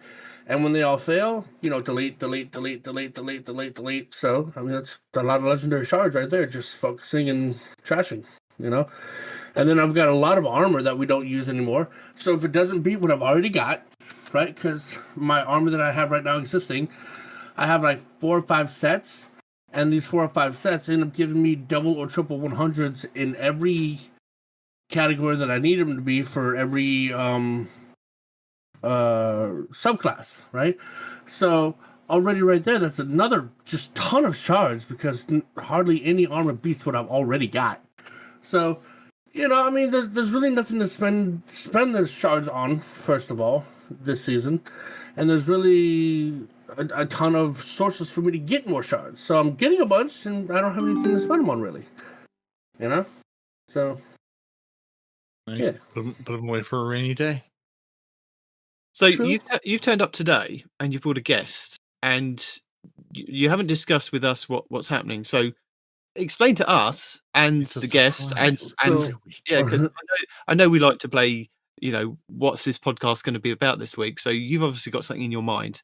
So tell us what's happening. Well, what's happening is that my wife has got Saturdays busy lately, right? So the last couple of weeks, I know you noticed that I've had the kid, and the kid's not exactly cooperative all the time. So instead of me just disappearing from the show for lengths of time or whatever, this morning I asked for an assistant, either a hunter with opinions or a warlock with opinions, and only the hunter stepped up. And I was all like, hey, what do you have opinions of? Do you have knowledge regarding XYZ? And if I'm not there to take pot shots at the Titans, are you willing to? He goes, yes, and hell yes. I'm like, all right, cool. You just be there in 3 hours, even though I might not be. So I had a feeling I just would be distracted or interrupted in some way, shape, or form. But I didn't realize I'd missed the first part of the show, and I didn't realize that even though I've given him roles of guest host, he would still be muted somehow. You haven't thought this one through yet. And we need to tell him where to go. Well, he's in here with us already. Well, so, I heard. Yeah, I just can't unmute him. He's not muted by us. He's not muted himself. I've even given him the role of Two Titans host, and he's still muted. So I think you have to leave and come back in once you have the role. Then the role will apply. Then you can unmute yourself. I think that's what we've learned in the past. Ah! Thank you, Peroty. Wow, that worked. Technology. Men with screwdrivers adjusting things. Turning on and off again. The good old classic. Yeah, good old Windows classic. So he's also, I figured, dimwie is on the same side of the pond as Nitedemon, so they might have exchanges that are back and forth. He also has helped me through the dungeon not once but twice now, and has helped you go through the dungeon. He has. He's helped me go through the dungeon. He when I was going through it by myself and didn't quite know how to do it, he jumped in, showed me how. And then the second time we did it was yesterday. And the third guy that was with us that came in didn't even have all his strand unlocked. Gets the exotic from the dungeon. Lovely. I like when Respawn yells Yeah. and his microphone cuts him off because he gets too loud. Just It's know like that I even was angry. even his computer is like, listen, I will not take this abuse, sir. Probably. Well, yeah, good. Well, you guys can tell us all about the dungeon that neither of us have set foot into yet. Yeah. Tell us Really? all about the dungeon. Yeah. Wow. Yeah, really. Wow, you missed out. You are actually missing out. As far as dungeons go, it's probably one of the easier ones. Before you explain that, right? I'll explain timeline for you. Right. Last weekend we did the podcast. The dungeon had gone live, so I was working, Peroty was working. We did the podcast. Then, family stuff happened, and then the second week is Iron Banner. So there's your excuse for both of us. And a little mayhem. Oh yeah, but mostly Iron Banner. Exactly. Take it away, Respawn and Dimwie. You go ahead. Okay. I didn't hear what question he asked because I was arguing with the chat. So refresh. Dungeon. Okay. Dungeon. Do you want to? Is it better down where it's wetter, under the sea? Dun, dun, dun, dun, dun, dun, dun. The underwater passages again. It's just a passage. It's dumb. Half the dungeon is finding the hole to fall through fast enough to catch a bubble before you die. I'm not even kidding. That's like half the dungeon. Right so instead of a jumping puzzle, it's a falling puzzle, would you say? It is very much a falling puzzle, yes. Is it so it's like the Deep Stone Crypt where you have to go from bubble to warm yourself. Instead of freezing and dying, you have to kind of find your bubbles to kind of... I guess so, yeah. I forgot about that, yeah. Which is what we said at the beginning. We said, we said that would be the thing that's happening. Mm-hmm. So I guess there's going to be spoilers for people that if they don't want to know lore stuff or story stuff, because it could have implications. As again, I was listening to Bife this week, his lore video, which I'll put in the show notes if you want to know about what's actually this whole dungeon's about. But spoilers, I guess, guys. Dun, dun, dun, dun. Yeah. Okay. So our good friend that everybody's been talking about, his raid coming back, is actually kind of a part of this dungeon. I was going to say a huge part, but he's huge in size only, not really meaning, right? So the idea of the dungeon is you have to get to the end to stop a witch from resurrecting our friend Oryx. Yes, Oryx. That Oryx that we can't seem to get rid of. So not Tanix? Nope, not Tanix. It's Oryx this time. Yep. Are you sure it's not Tanix in an Oryx coat? It's Tanix, but high, basically. Probably, yeah. But no. And the final area we have like the final quote showdown with the switch is the map is predominantly his body that you're fighting on. And you have to go to different parts of his body and kill a certain knight in certain parts of his body based on where the mystical triangle appears. And you'll see what we're talking about if you ever play, right? So the idea is she's got a ghost there. She's got a dark ghost, and she's trying to use this ghost to res Oryx, right? So you jump in, you immediately kill that ghost, and she is upset at you for killing the ghost that she was going to use to resurrect him as a guardian Oryx. That would have been great, right? And then you got to go around killing her, but before you kill her, you got to pop this mystical triangle, and you got to go inside the walls, inside of a water that's in the wall, and then pop out the other side, look at the rune, kill the Lucid Knight that's in there, steal his powers, come back, use his powers to help pop the triangle again, and then you can bring the witch's shields down to kill the witch. Also, for those of you that haven't done it yet, for right now, right, I suggest you get in there and do it, because currently the Arbalest one-shots her shield. Now you're like, well, duh, it hits shields anyway. No, you don't understand. Their shields are like 4 or 5 million damage worth of time that you got to get through before you can even start a damage phase. It's 1.5. Yeah, 4.5, yeah. 1.5. So that's a lot of shield you got to get through before you can even touch the health every single damage phase, right? So having the Arbalest just go right in the beginning saves you a ton of time and gives you a lot more time to do damage during that damage phase. So bring in the Arbalest. You only need one. Everybody doesn't have to have it. You just need one, but bring at least one. Okay? Well, a question, because I was listening to a couple of podcasts on this, and they were saying that because it's one of those kind of raids that you can definitely do solo, and there have been kind of people trying to do solo runs. Did it solo. There you go. Did we win it solo flawless? Actually, congratulations, by the way. Wow. Mm-hmm. Yeah. Crying now. Yes.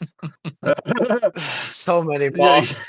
So many mobs. You should have seen it. Oh my! The first day he was trying it, I'm like, "Hey, come help us out." He goes, "But I'm soloing it." I'm like, "I don't care. Do that on your own time. Don't do that on my time." He goes, "But this is my time."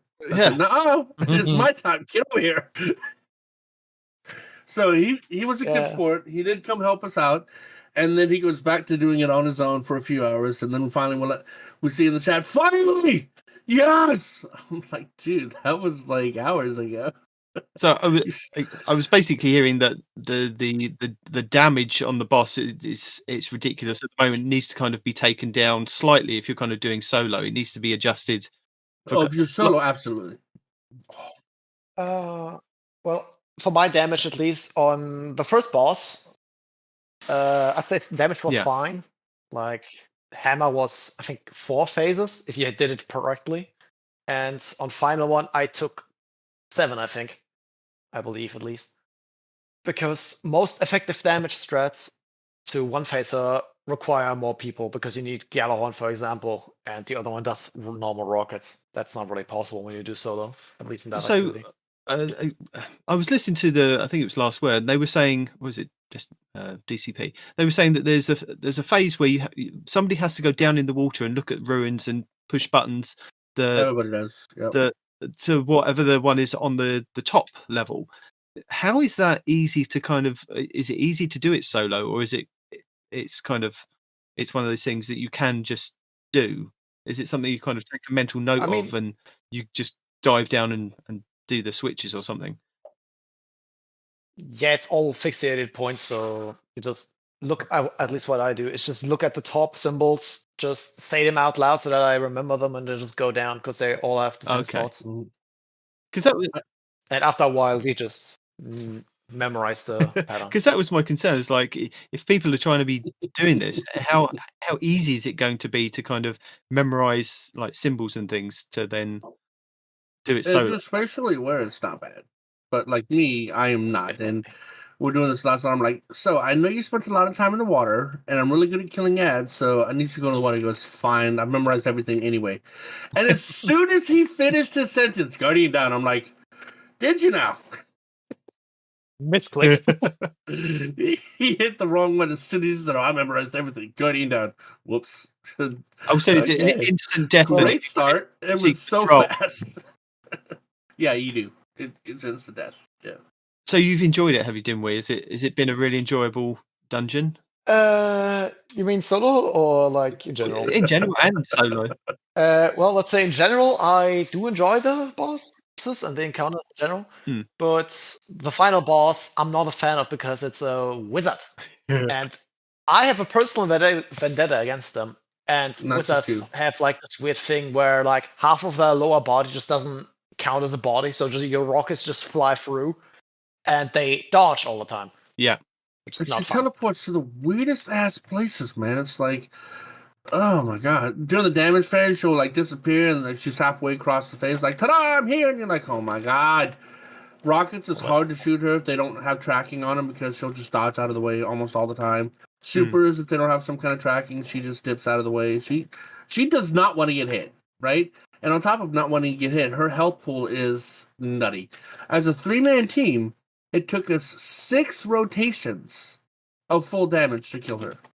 Yeah, I think I have the screenshot of her HP. I need to. Yeah, it's 12.888 million, so 13 million. Holy. That's not comfortable at all. Now that what I mentioned is the solo one, it took me with so many attempts. I think I actually did a whole stream on that.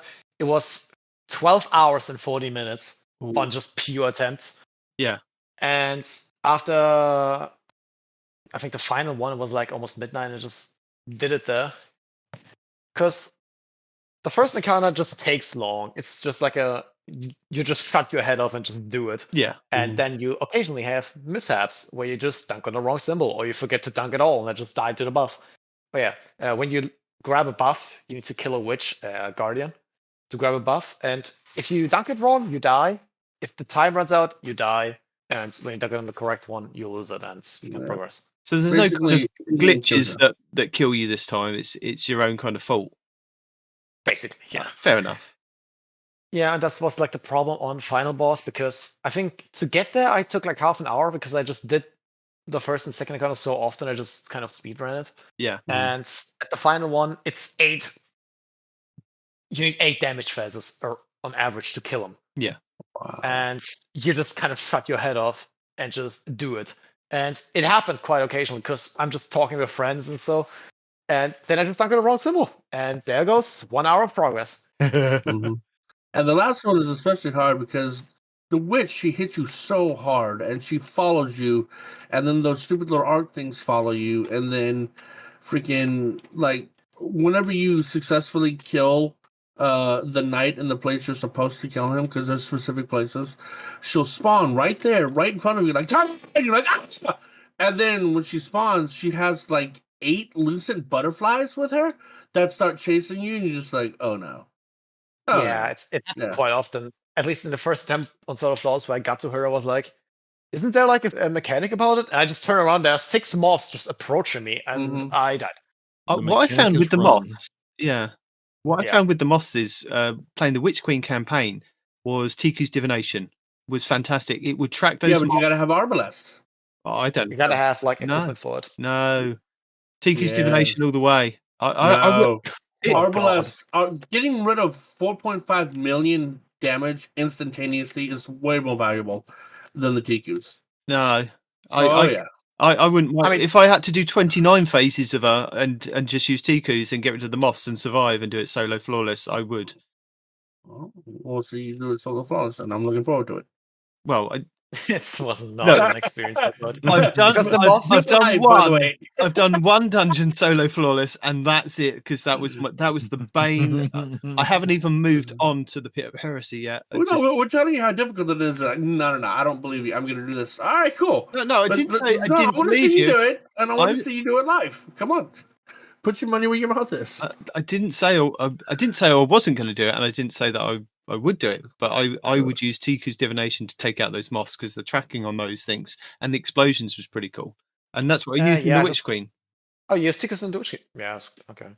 Yeah, I was using to destroy the moths just in regular SMG for this because I just basically when they appear, they instantly are in the explosive state. Yeah. Mm-hmm. So you just shoot them, and usually it chain reacts with them. So you should be fine when you just shoot them on SMG or something. So you know where she's going to appear. She's going to appear right in front of you. So just wait for it and kill them. Basically. And hope they don't kill you. Or everything else on the map, because that map gets flooded with ads. Even with 3 people doing ad clear and doing the mechanic, ads are a problem. The ads spawn very inconsistently. Like, they have some pattern. I couldn't really tell it currently, because what I'm assuming is when all of the ads die, you get a timer, or a specific percentage of them die. Because sometimes I start damage, they instantly spawn during damage, and sometimes, like, after like 5 seconds of damage, they just occasionally spawn. It is incredibly inconsistent on them. I have no idea how to control them. That was like on my final damage phase. I got a shield down, and the ads started spawning, and I suddenly got stressed. It was, oh god, there were like 50 ads on me while I was sitting in a sunspot, just shooting at her, praying that it heals me hard enough. Yeah. But yeah, with the final shot of Xeno, I killed her and then just finished her off. So do you do a lot of solo flawless kind of activities? Is it something you're kind of used to? I do them for the challenge. It's like, yeah, I enjoy challenge in Destiny. So what do you actually get from this raid? Is it just an emblem, or do you get something else from it? I believe it's an emblem. That's correct. Yep. And you have the chance at the exotic. So there's that. Yeah, but that's only solo. I don't think Solo Flaws only gives the emblem.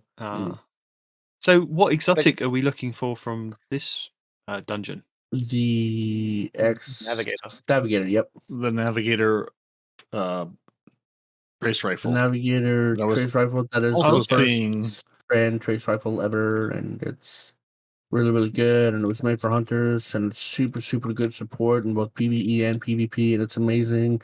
And it was especially made for hunters, and I'm a hunter, and I should already have it, but no. And then Hurricane gets instantly, and Hurricane comes in, is like, yo, I've never done a dungeon. Okay, that's fine. Yo, I don't even have strand. Yo, that's fine. Oh, I got the exotic. You're, it's just it is what it is, Red. Yeah. Yeah, I was seeing a lot of that in Iron Banner this week too. Earlier in the week, I was seeing a lot of navigators because trace rifles amazing, dude. Yeah, because trace rifles are just ridiculous. Oh, but navigator is especially difficult because think of it like this: you have a gun that on demand gives you and the person you shot simultaneously 40% damage reduction. Not just trauma. That you need to find a therapist to talk through. Yeah, well, this is what's causing the trauma is that 40% damage reduction on demand. And with hunters, it's even worse because hunters, as long as we have an anchor point, we can steadily give ourselves that armor indefinitely. Because as soon as we hit that anchor, it refills our grenade, right? So that gun also just lets you put an anchor somewhere without having to use any abilities to, put that anchor there yourself, So yeah, it's incredibly strong for support. It's really, really good for hunters because not only am I giving you damage reduction, but I'm giving myself damage reduction all the time, and it hits pretty hard for a trace rifle. So it's really good in PvE and PvP, and I really need it, and I really want it before the season's over. And I don't mean the day before the season's over, Bungie gives it to me. I mean no. Let me enjoy it during the season. Let me have a reason to go into PvP and shoot my friends. So we can help each other. You know what I mean? I mean, Lumina exists. What's that? That was quite fun. Lumina is nowhere near as good. No, because Lumina you have to get a kill to get those lucent rounds. This you don't. I can just shoot you and give us both overshields. So not only is the damage reduction better than the Lumina, but I don't have to get a kill to proc it. I just shoot you. Or shoot anybody, and we both have overshields. We're overshield buddies. You mean woven mail, right? No, yeah, sorry, woven mail. Sorry. Oh, let me read the per actually because I only know the base thing. I said overshield, but he's right. It is woven mail. Yeah. So what was the hunter synergy versus? We have a mask. What's the hunter specific piece of this? So our mask, we have a mask. I think we got it last season, and what happens is every time we anchor to a strand point, it refills all of our ammo, and it gives us woven mail just because we hit the anchor, right? And having something that can make anchor, yep. I think that having something that can make that anchor on demand without me having to use my grenade to do it is incredibly powerful. Isn't that a fragment? No, that's an exotic. You sure? Yeah. Okay. Well, that's my follow-up question is I'm going to ask you, if I'm a hunter, how do I go do this for myself? Say I walked in, I joined my good buddy Respawn, I got through the dungeon for the first time, it gave me the exotic as a beginner's prize. How would I then use this to the best of my hunting ability? What exotic would I wear with this to make all of this happen? Oh, that's easy. You would wear the Crytarachnes facade. Okay. The spider's facade. The frozen spider's facade. There you go. Fair enough. So, dimwie, when you did your solo flawless, what character were you on? Was it a Titan, Hunter, or Warlock? Oh god, I was hoping you were not asking that because I hate to admit it. I was on a Titan. Well, I kind of knew that because you did say about hammers, but I just wanted to kind of double check. What exotic were you rocking? What do you mean? Subclass? Laurelly Splendor. Was it Laurelly Splendor on Solar? Nope, it was Cinder Steps actually. Oh, there you go. See, the man said sunspots, and I just assumed he was making his own sunspots, going, "It's warm here and cozy." Basically. No, but what was funny is Micah was with us, and Micah kept dying like all the time, and he was all like, "Isn't he a Titan?" He wasn't like, yeah. He goes, "Why is he dying?" Titans do die, we do mess up quite a lot. Yeah, but the fact that ultimately failed a climber. I was sitting there never dying. No matter how many ads I was punching, I was never dying because our hunter right now is just so incredibly good. Yeah. Right? And then Mikey just kept dying over and over and over and over, and then he's all like, "Oh, I was just testing a pulse rifle. Yeah, it's the pulse rifle I was testing. That's why I was dying so often. Yeah, yeah." Well, it's kind of To die, you have to archon, first believe in death. basically. Yeah, it's like, you lie. You don't use pulse rifles anyway. You're a Titan. Just punch things. Basically. But yeah. However, on Titan at least, I don't like the other subclasses because they're not really survivability enough for me. Because on Arc, the only way of healing you have is punch, and it's not even remotely as good as on Solar. And on Void, you have Devour. However, the bit is what you need in the Solar Flawless, at least during damage, is consistent healing, not burst healing. Most things in the game, like Devour or Combination Blow, all give you burst healing. And the Void Overshield is just an overshield, but then if you're taking a bunch of damage, it still doesn't help you. Because that's always my go-to on the Void side. But yeah, that healing from the Solar is unmatched. Yeah, because as the hunter, I gotta disagree. Because there might be burst healing with the arc with the combination blow, right? And combination blow means every second punch. Titan. He's talking about you get burst healing. Yeah, we're not talking about Hunter. I thought he just said it's better. Just like we're not talking about Warlock either. Yeah, that's the thing about. I could have used also. No, because he just mentioned. No, he just said combination blow. Combination blow is burst healing. That's what I'm disagreeing with. The combination blow itself might be burst healing, but the build that you use that with, you have orbs everywhere. Yeah. And every time you pick up an orb, it starts healing, and it gives you a burst of healing, right? So, I mean, you've got orbs everywhere. So even though, yes, technically the second punch gives you a chunk of health, right? You have orbs everywhere because every time you punch something, you've killed like 4 or 5 things. So you have 2 or 3 orbs lying around at all times. So I would say Arc Hunter is probably more consistent as long as you're not just one-on-oneing somebody. If you one-on-one somebody, yeah, then that's all you have is that combination blow. But as long as there's ads around, you got orbs. And you have pretty... For things like Arc, you need to do kills to heal. And during damage, you're not allowed to be distracted.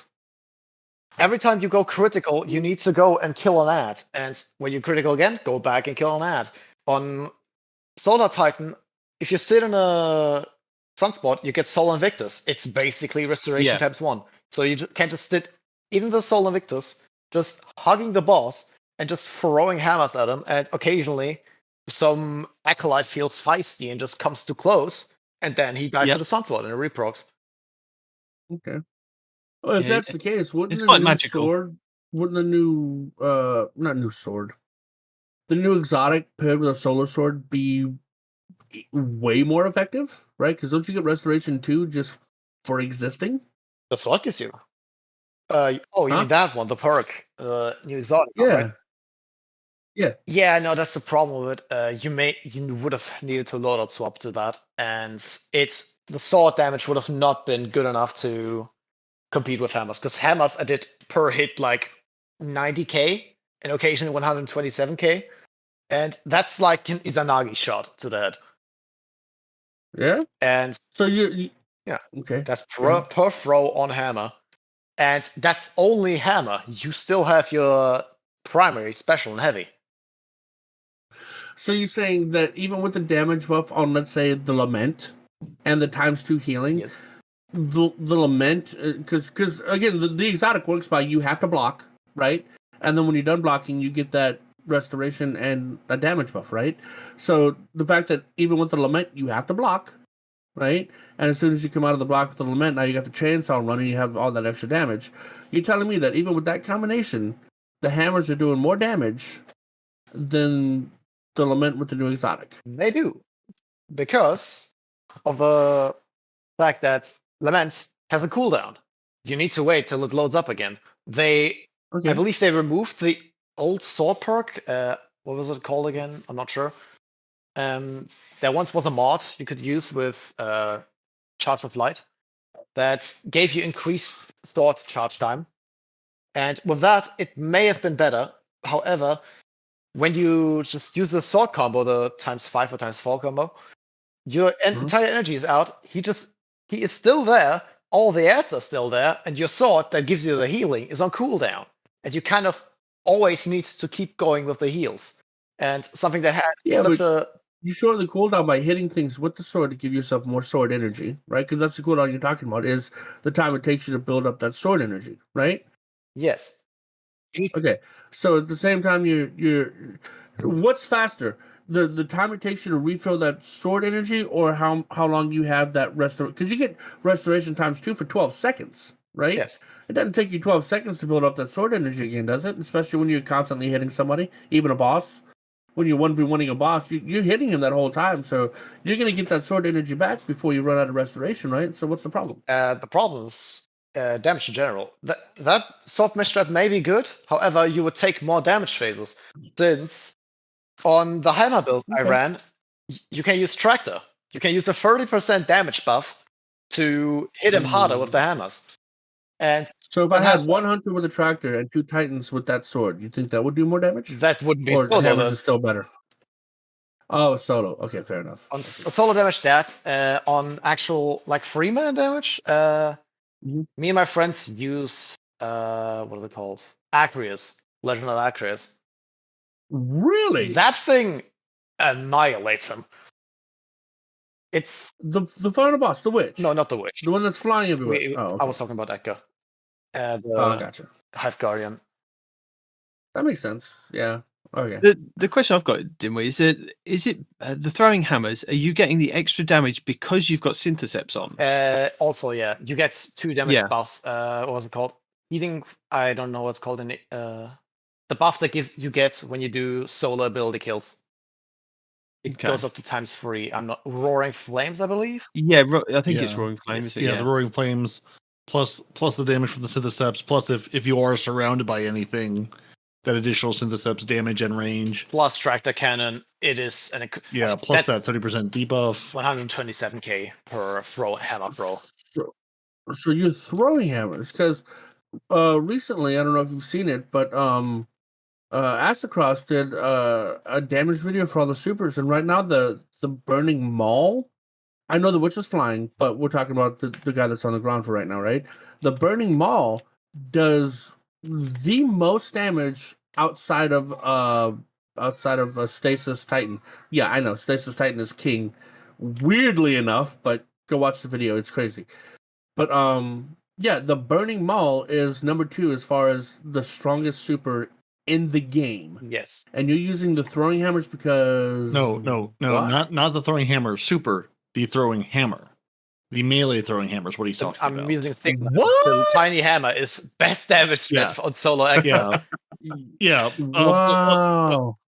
Fan and show favorite Plunder the Booty just put out another basically I'm tired of making the throwing hammer build because it's so good, but it's still so good. So disgusting, you'll all yell at me if he's basically like, you'll all yell at me if I don't make another one of these videos. But hey guys, it's really good again this season.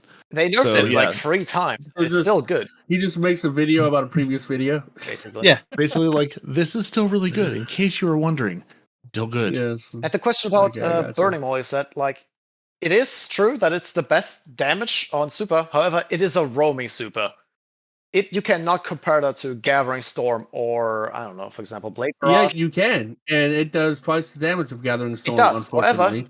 However, and Blade Barrage is one of the lowest damage supers in the game now, believe it or not. Yes, it is. However, the difference is that is a roaming super. You are in your super while doing the damage. Gathering Storm can get out of it, deal rocket damage that is equivalent to the super, if not more, and still have your arc super.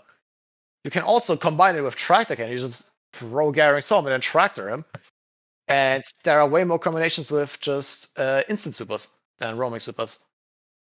That is kind of the problem with roaming supers. Yeah, that's why I use Gathering Storm too, is because even though it only does about 600k versus the Titan's 1.1 million, is that I can do damage other ways while that's doing its thing. It's all about speed. You just have to hit her before she teleports. Yeah. You can attach your super to the boss, set it and forget it, and then continue to deal damage with everything else you have. Exactly. Mm-hmm. It's not the best in total damage output, maybe, but it enables you to deal more damage with the weapons, which are way stronger than your super. Oh yeah. And for you can't be ease of use. I'm going to stick this electrical pole to your face and then continue to wail on you with everything else I have. And you can do nothing about it. And honestly, that's the only reason people are still using the Blade Barrage is because the Blade Barrage, even though it is some of the lowest damage you can do, you supplement that by throwing a lot of trip mines, because that infinite trip mine build is still very much a thing. So, you throw a trip mine, you throw knives, you throw 2 trip mines, you dodge, you throw a knife, throw 2 trip mines, you dodge, you throw a knife, right? So it is very much alive and well, and that does buttloads of damage. But, it's not a super. It's just something you do while you're doing your super. The reason I'm using Blade Barrage is with what's it called, Star Eater scales. Is the main reason of it is it deals the best burst damage out of every super in the game. Like, what's it called? Thunder Crash cannot even remotely compare to it. It deals way more damage than that because of Star. Blade Barrage? Yeah, Blade Barrage is the best burst super in the game. I think Astro did. I'll have to go back and look, but I think Astro did it and Blade Barrage did less than. You can't keep comparing. Curious. But no, this is right after all the buffs and debuffs, and he's doing in a perfect scenario. Yeah, that's total damage. What does the most not damage. Burst damage. Yeah. Total damage. Falling Curious is burst damage. Yes, what are you talking about? Curious is burst damage. However, it's not as strong as Blade Barrage or Star Eater scale times 4. It is not even close to that. All right, I'll have to go double check. At least that's. You might be right. Yeah, you might be right. I might be remembering incorrectly. That's the strategy we use, for example, to you can on the first floor you can throw the Caretaker to final stand with Parasites times 20 and 6 Blade Barrages times 4. That's basically the best burst option. I will concede that I might be remembering incorrectly, but Yeah, it's. I will double check. When Astro does his testing, it is total damage. It's you go pour damage onto a boss, wipe, and see what that number is. It's the total damage he's doing, not just like a single burst of damage in that phase. I'm using Justice and you getting the total damage for that thing. Yeah, that's what I'm assuming is at least because from what I remember, it is top damage is the Stasis Titan, then it comes Burning Maul, then Blade Barrage, not Blade Barrage, Gathering Storm, and afterwards it's all blurred for me at least because that's like the top things I know. After that, it's a lot more Hunter, and then Warlock comes somewhere in the middle. Yeah, the Hunter super. Warlock's nowhere near the top. I'm so sorry for you guys. You don't have any really well. Yeah, you're kind of just support, but you have Well, and that just makes you the dominant class. I'm afraid. Yeah, well, actually, there's something replacing Well now. There's an the landing strip helmet. Yeah, I don't think a lot of people are using that. I don't think that can compare. What? Well, dude, you are literally immortal in a Well. You cannot die unless you're trying. Mm-hmm. It is. I think I must try that then because I can die in a well. Yeah, well, the well plus the helmet. I mean, I've got the helmet. I've got the helmet, so I'll try it. I will try it. Which helmet are we talking about? The new landing strip helmet that lets you shoot a trace rifle like Accio War Ring. Ringing a bell? No? No, that's what I'm asking. Okay. So there's an exotic that looks like a landing strip on a Warlock's head. Beautiful. It's a headpiece. It's the ugliest thing I've ever seen. It is called the Cenotaph Mask. Yeah. The new one from this season. Yes. Yes. And it reloads a trace rifle faster. From reserves. Damaging a boss with a trace rifle matching your subclass marks it as a priority target. If an ally delivers the final blow to the priority target, heavy ammo spawns for them. It looks like it's also infinite heavy ammo, by the way. That too. So yeah. Okay. Does a lot of things. Does a lot of fun. I'm just trying to ask for our poor warlocks out there going, the man told me there's a helmet I can use, and going, which helmet is this? The new one that dropped from this season. Yeah. That's all. I'm just trying to help the warlock supremacists out there be the supremacists they are in their hearts. That's all. I mean, I tell you what though, if I was a warlock main, that would make me really happy because people are like, it only makes it so you don't have to stop shooting a trace rifle. You have any idea how strong that is with something like the Cold Heart or something like Divinity or something like just I mean, dude, never having to stop firing your trace rifle is so strong that people are underestimating it a great deal. Yeah, they got relegated to Divinity again, the warlocks. Until you run out of ammo in 3 seconds, and then you're sad. basically. Actually, you have ammo for quite a while with a trace rifle, my dude. It is, especially if you spec into having more of that ammo, like you should be. Yeah, there's your quite a while and there's my quite a while, and those are different. It'll definitely last more than a boss phase. 100%. Will it last longer than an active but it doesn't war deal the rig and damage 3 enough to make that. Unless you're using divinity, then yeah, it helps greatly with damage. It helps, but it doesn't. Or cold heart, it does a lot of damage with the cold heart as well. Yeah, but that's a special. That's the thing about it. Having You guys are all talking exotics here, though, for people for context. What about legendary trace rifles? Is there any legendary trace rifles? Because there's a lot that you can kind of craft. Oh, absolutely. There's a void trace rifle that has killing tally, and I think a solar one that has killing tally as well. So once you kill like 4 or 5 ads, killing tally is maxed until you reload or stow the weapon. So giving yourself like what is killing tally at max? Like 35% extra damage on a weapon forever is not a bad thing, you know? On the trace rifles, I use them more as an animal economy thing, because when you have 2 special weapons, your heavy drops are massively increased. So on the, for example, Void trace rifle, it's called Hollow Denial, I believe, and yes, I believe that's the one. With that one, I just about, use lead from gold and survivability perks, so just what's it called? Repulsory brace. So it's basically just a go-to for every girl falcon hunter. Mm-hmm. And with the new trace rifle, with that new helmet, and you're rocking double special, not only do you have a higher chance of creating heavy ammo, you have guaranteed heavy ammo as long as somebody kills the thing that you've marked. So, yeah. I mean, it's incredibly strong for the warlocks, man. Yes, you're support, but oh my god, you're the support that everybody goes to the tavern looking for. I'm sorry, that was a D&D reference. You're the support that everybody wants. You know, you're not. Oh my god, I'm support. It's like, yo, dude, come help us, please. At least they use icy for. I mean, this entire game is built around having your support class with you, whether it was a Bubble Titan or a Well Lock or whatever. The support class plays a vital role in any endgame activity. Basically. Mm-hmm. And then you can still use solar while you do this too. You can still use a Well Lock, because right now the helmet is bugged. It's supposed to only give you heavy based on if you're using a trace rifle that matches your subclass. But currently, it gives you heavy with any trace rifle, even if it doesn't match your subclass. Oh, yeah.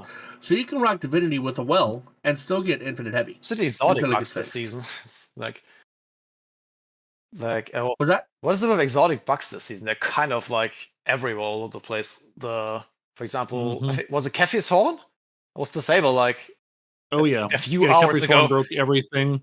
Yeah, the stronghold gloves that Respawn was referring to earlier should just give you like what's the stupid the healing ×2 perk on blocking. It was just doing it all the time. Wait, just like by having the gloves on. Yeah, wow, just existing. It gave it to you. Yeah, it's literally immortal. Yeah, just without not even having to block. Just going, we're just going to remove that requirement. I was about to say. Yeah, put these gloves on and become a god. As long as you have these on, you can just I didn't even know that was the bug for live. I was thinking like, why would you block and get restoration damage too? But if it's currently just unlimited, then there's no reason not to use it. It's literally Lorelei but stronger. Yeah, just restoration. And I haven't seen them say they fix it. I haven't tried it, but it's just disabled for now, isn't it? No, it's not. Oh, it's still not disabled? Stronghold. Oh, man. Kepri's Horn is, but Stronghold is not. Stronghold. I had a whole rant complaining about how they love Titans so much. They're just they turned off their exotics. You know. Oh, dude, they changed Iron Banner because Kepri's Horn broke the game so poorly. Yeah, so badly. But Stronghold, I haven't seen them say anything about. No, and it's the same with the no backup plans this week. Cheese Forever put out a video basically saying that the Telesto is working with the no backup plans. Oh, yeah. Telesto, yeah. Again. Is it really? Well, I mean, to be fair, that's Telesto. Can you blame... I don't think we can blame the no backup plans for that. That's Telesto's doing. But again, they haven't kind of done anything with that. I mean, They're like, listen, I'm assuming it's not one massive game-breaking bug at a time. Yeah, it depends on how impactful something is. It's like back, for example, in Season of the Splicer, back when Starfire first dropped, Spider Scales, there was a glitch that allowed you with ×4 to increase your tether damage debuff. It was on times 4, I believe it was 230% damage buff. Instead of the 30 it usually had. So they disable it for the Valk Day one, for example. Because that's kind of like a bit too strong. What? Yeah, completely balanced. Yeah, but I mean, basically, it's like, is this going to destroy trials? Yes. Then we're going to turn it off quickly. Exactly. Is it not going to destroy trials? There's a chance it gets left on. The more impactful it is, having times 2 restoration seems like it would be a big deal in trials. Restoration times 2. I don't think it even. It's not a healing. I think it's not even the coding that it can activate, because everything that was times 2 is times 1 in PvP. Okay, I see. I'm not sure on that. At least on Titan and Warlock, the grenade is times 1, I believe. Well, I'm going to take this opportunity in the middle of the podcast to tell you about some tips, tricks, guides, and builds, because I've got to go for a birthday party. So you guys are going to be left doing the rest of the show. So this show could be 6 hours long and Peroty's going to be crying, or it's going to finish about 10 minutes after I leave. So 2 Hunters and a Titan. I'm going to tell you to go and watch My Name is Bife's video on the They Hid the Truth About Oryx Isn't Truly Dead ? Oh, come on. Not again. You know, it relates to the dungeon, so I thought it was perfect. It's just really it cool. does relate to the dungeon, but I don't want an Oryx. I don't want the No, Oryx. It's all about the dungeon lore. Don't be silly. For now, and then the dungeon lord is going to be the next freaking raid that comes out, and I don't want that, man. I don't want the Oryx raid to come back. Oh, and also maybe spoilers that we thought that the Wrath of the Machine raid was the one that's possibly coming next season. We were hoping. Yeah, there's still a bit on that. There's something in the database that says it possibly isn't, or maybe that's then Bungie kind of. I don't know, because Oryx isn't possibly dead. No, it's not. We've already had the Oryx race. Anyway. Oryx is already back. Yes. I mean, that ship has sailed. Yeah, okay. Or Tanix in the coat, whichever. Yeah. Legolas Flash this week has got a guide on the pressurized precision, which is the fusion rifle, the Strand fusion rifle that I said last week. There's probably going to be a god roll for it. There is a couple of good rolls for PvP and for PvE. So Legolas Flash has a good guide for you on what perks to pick from that if you can. And did you know Time Sausage Gaming put out a video this week? I did hear about it, but I've just thought there is a video guiding you in this direction, that there are hidden messages about the Veil. And you know the mission that we did to go and get our Strand aspects, if we went and did that the first week to go and get our new aspects, if you check back on the director, that is still there. You can go back and there are hidden messages that will tell you more and more of the story for the rest of the season. So it's like a little mini thing. So go and check out his video. 360 Gaming TV has got a little, 1 minute video on fishing, a tip for people that are having issues with fishing.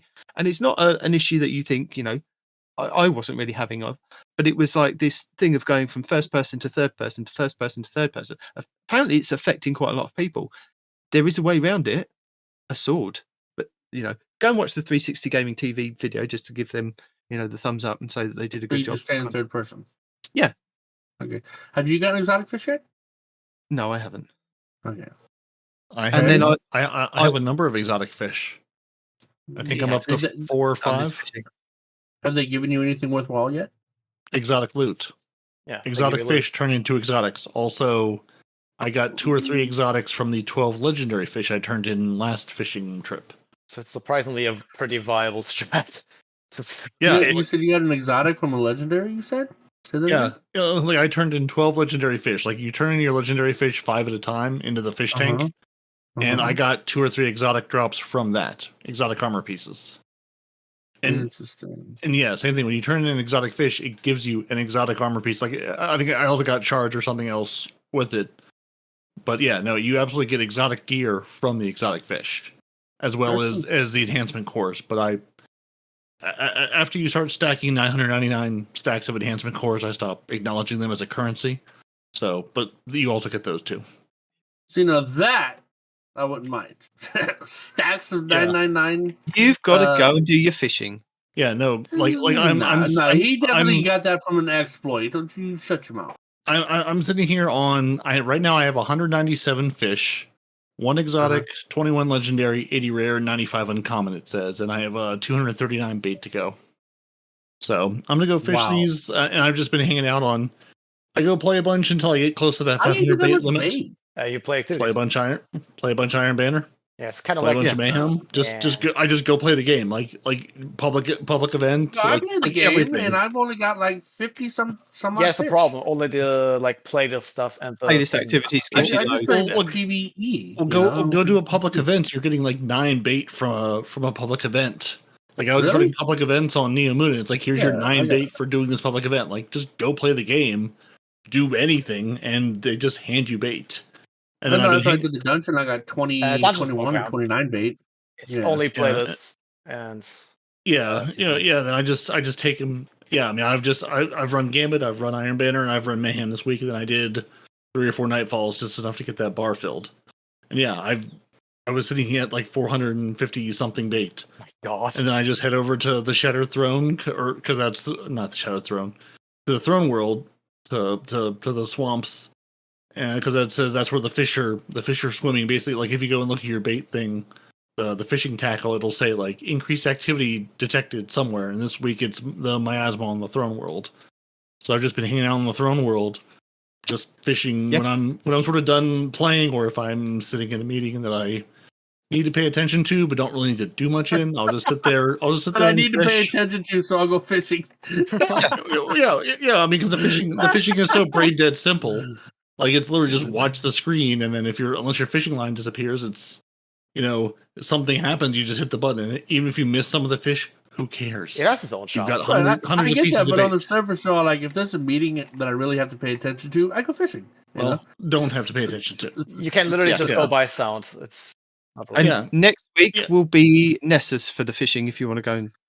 But you getting that exotic also depends a lot on how many people are fishing with you in that spot too, right? Isn't that how you make the little bar go up? Focus fishing is on legendary fish. Yes and no. Like the exotic fish I've gotten have been, sometimes it's been just me and one other person. Sometimes it's been a full group with the bars. Like I think the chances are better. Yeah, chances are better. Honestly, I'm just walking up to the slot machine and pulling the lever, going, I'm gonna spend so this 400 without it being full. Pretty sure, yeah. Yeah, I think so. Like again, I've probably caught like 600 or 700 fish at this point. I'm not really paying attention to when they show up. Oh no, Peroty's all in, dude. This is his jam. I'm here to fish. I went and found the fishing emblem that you can go and redeem, and I can tell you that I have caught 630 fish this season because I'm a crazy person who said, "You're going to give me a fishing emblem where I can catch my fishing, where I can track the number of fish." Yeah, I've caught 630 fish this season so far. We need saving the universe. That's like a CD, isn't it? Yeah. I have the Cheese Forever videos if you're interested in seeing what actually happened with Kepri's Horn, and then what happened after with Kepri's Horn, and then after that with Kepri's Horn. So that's interesting. I have this AR Blew Me Away in PvP. So this is True Vanguard talking about the old Sterling, which is the model of the Gnawing Hunger, which is a Strand auto rifle. It looks really good. Well, the Gnawing Hunger isn't, but this one is. Gnawing Hunger's always been good. But it's not Strand. Like, you said it's... the old Sterling is the name of the auto rifle. It is the Gnawing Hunger style, 600 RPM. Yes. I have yet to even see one of those things drop. I've been killed by it in Iron Banner, but yeah, I've never seen one of those drop. Anyway, and I spoke about the about to be disabled Telesto works on the no backup plans video. That again was a Cheese Forever one. And then finally, I have the Ultimate Strand Titan build shreds, literally in PvE, and this is by Don Solo. Go and check that one out. It looks amazing. I've got no more words for it apart from I've got to go. So I'm going to leave you with these 3 and whatever else the podcast turns out to be. Bring me back a cupcake. Okay. Adieu. Back to the Marathon Destiny Fishing Show. Yeah. Allons-y. But allons-y means let's go. We're not going. Oh, that doesn't mean. Well, he's going. We can't go with him, but he's gone. So I guess there wasn't really too many videos I was going to mention, but since we're in that part of the show, and I'll make it slightly easier for 19 to edit. There was a video from Native Raider this week that I saw, part of the L Sector Alliance. For the hidden fishing stat emblem. So if you too would like to go get yourself a fancy fishing emblem, actually I don't even love the emblem. It's just like a blue disc. It's not even that good looking. Oh, that's the one. But it will let you track the number of fish you caught, which in my eyes is worth it, because if you're going to play this game, play it all the way for maximum silliness. Oh, And why wouldn't you? yeah, that's good times. Also, Nodnaz, Nodnahs, has put out a video saying Rennie's throwing knife is the only weapon that can do this. And it's got a perk combination that not everything has. So if you're not a big fan of Iron Banner, one, interruption, so you can go enjoy eruption or not. And two, they're handing out Rennie's throwing knives like they're candy, and they roll with kinetic tremors, which is always good fun. I love some kinetic tremors. And then I just watch other build videos this week that I haven't put together yet. So, yet being the keyword there.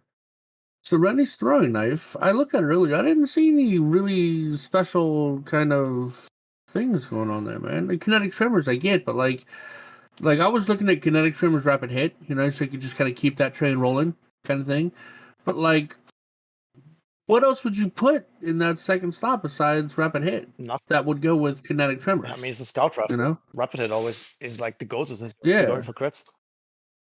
Yeah. I've got two that have ended up with perpetual motion kinetic tremors, which isn't terrible. I mean, it's pretty good. Not my favorite role. I was sort of asking in the chat the other day in our Discord, like, hey, I've got like a dozen of these.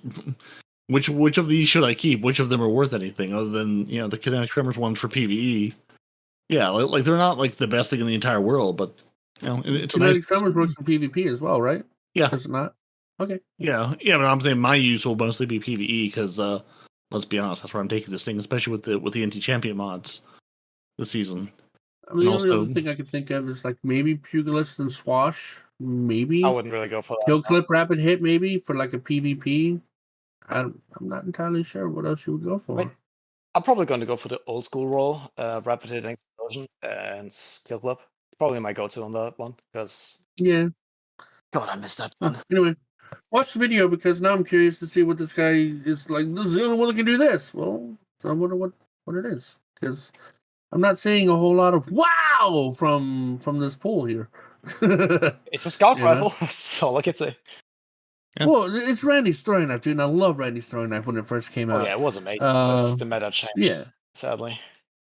Yeah, so I gotta watch it to find out what the whole big deal is, I guess. He's sucking me in, daggone it, Peroty. To what? Fishing? No, to this guy. I gotta watch the video now. Oh, okay. I was like, fishing, Iron Banner, or the video? Definitely not fishing.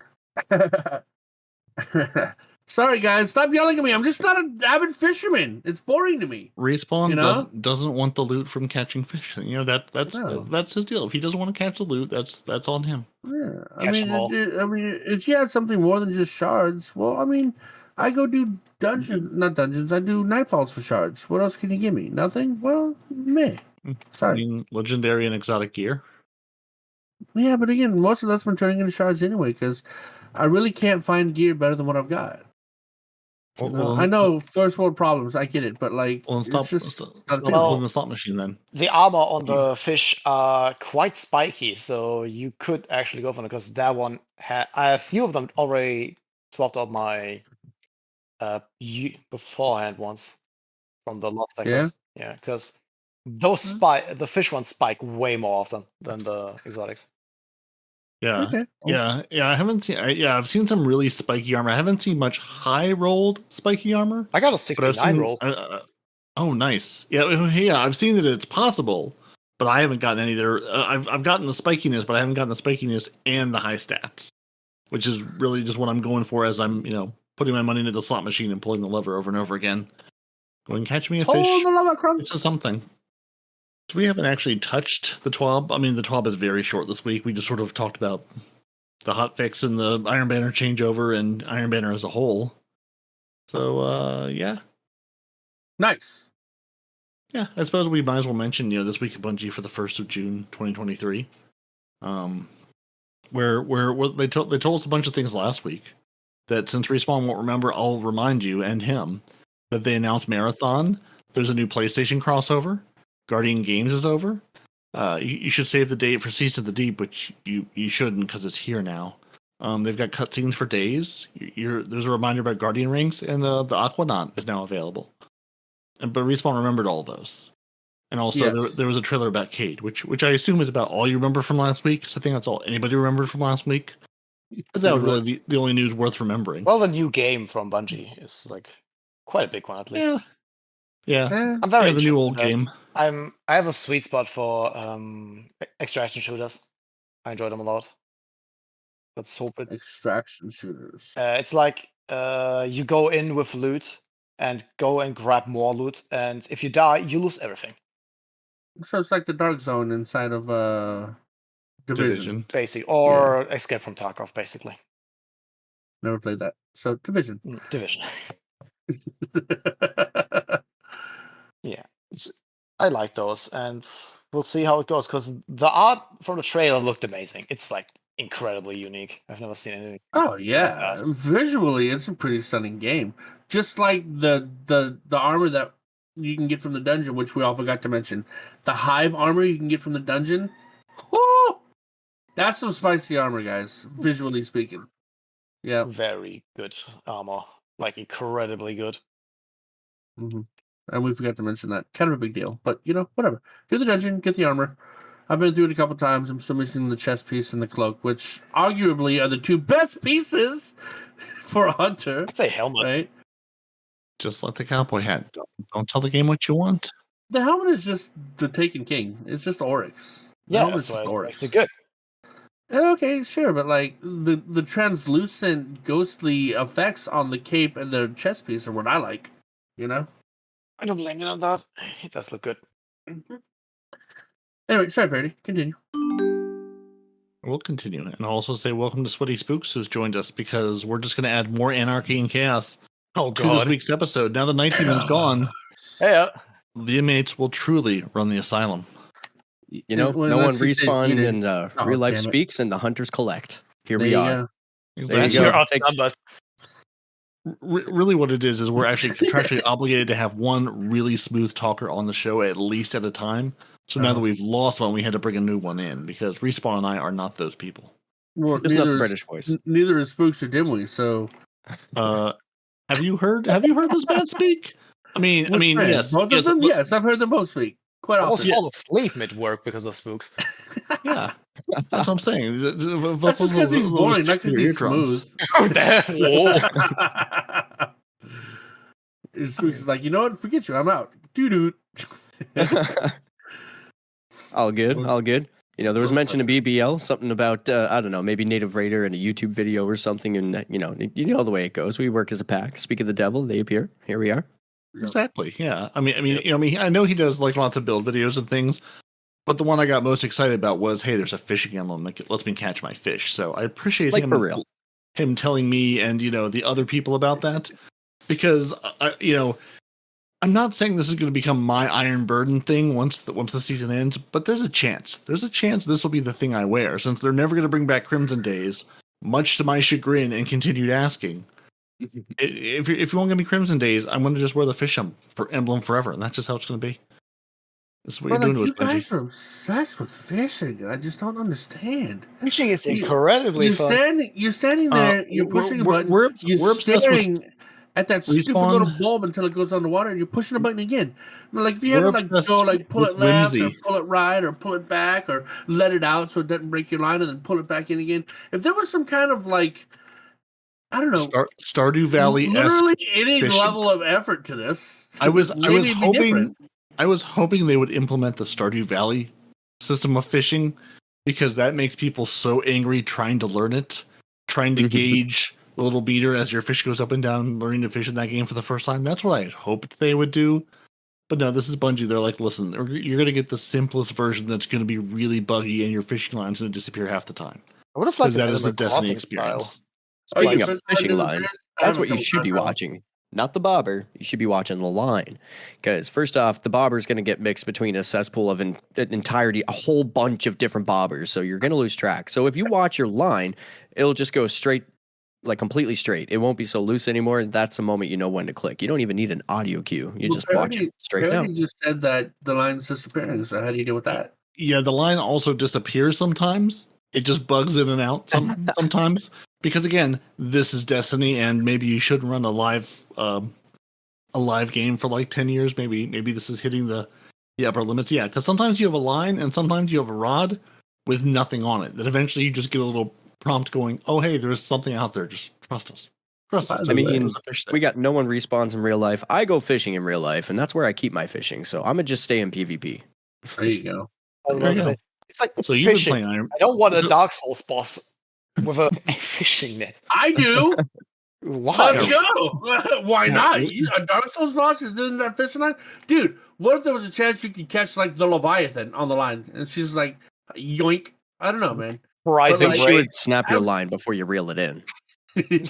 Or drag you in the water. No, your line is made out of light, homeboy. Nothing can snap your line, okay? Yeah, so she'll just drag you down. I'm okay with that. Bye. Just let go. You can have that fishing rod. I got another one. It's yours. Do you though, or do you have to go get that one back? Because I don't see a spare anywhere. There's I don't no vendor vendor to begin with. Where did we get the what? From the bird. We got. I don't remember getting it from the bird.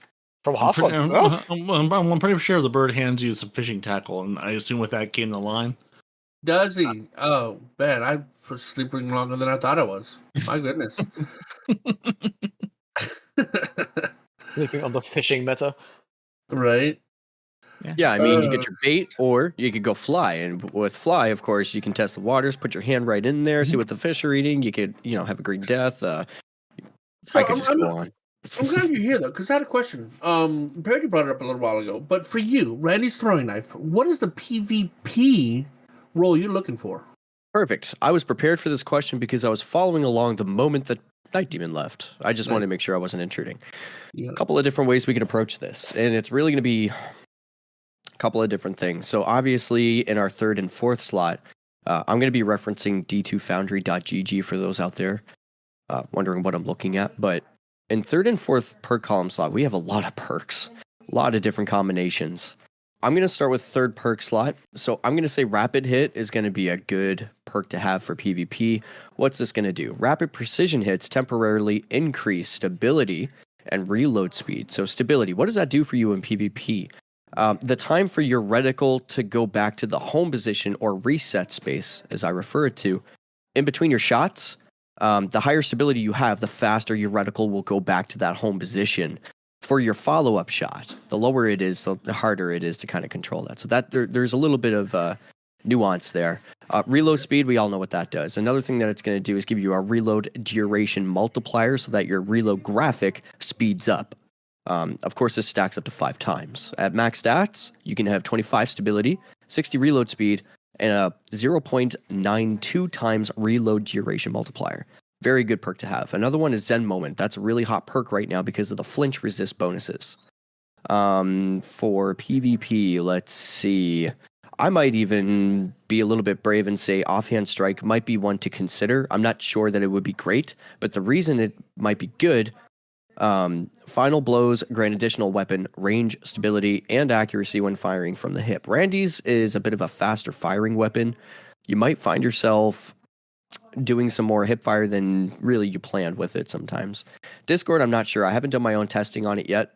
That one remains to be seen, but it looks promising. But I don't know much about it, so I'm going to leave that until I've done my own testing to have my own opinion on it. In the fourth slot, we have different perks such as like snapshot sights, kill clip, rampage, box breathing, which all, by the way, are great perks.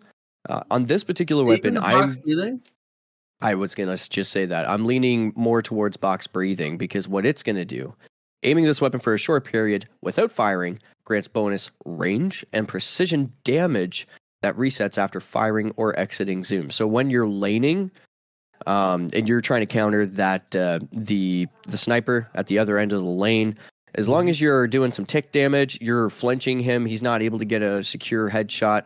But also keep in mind, if he does get the headshot off the first shot, like relatively quickly, it is possible that you can flinch them to the crit shot.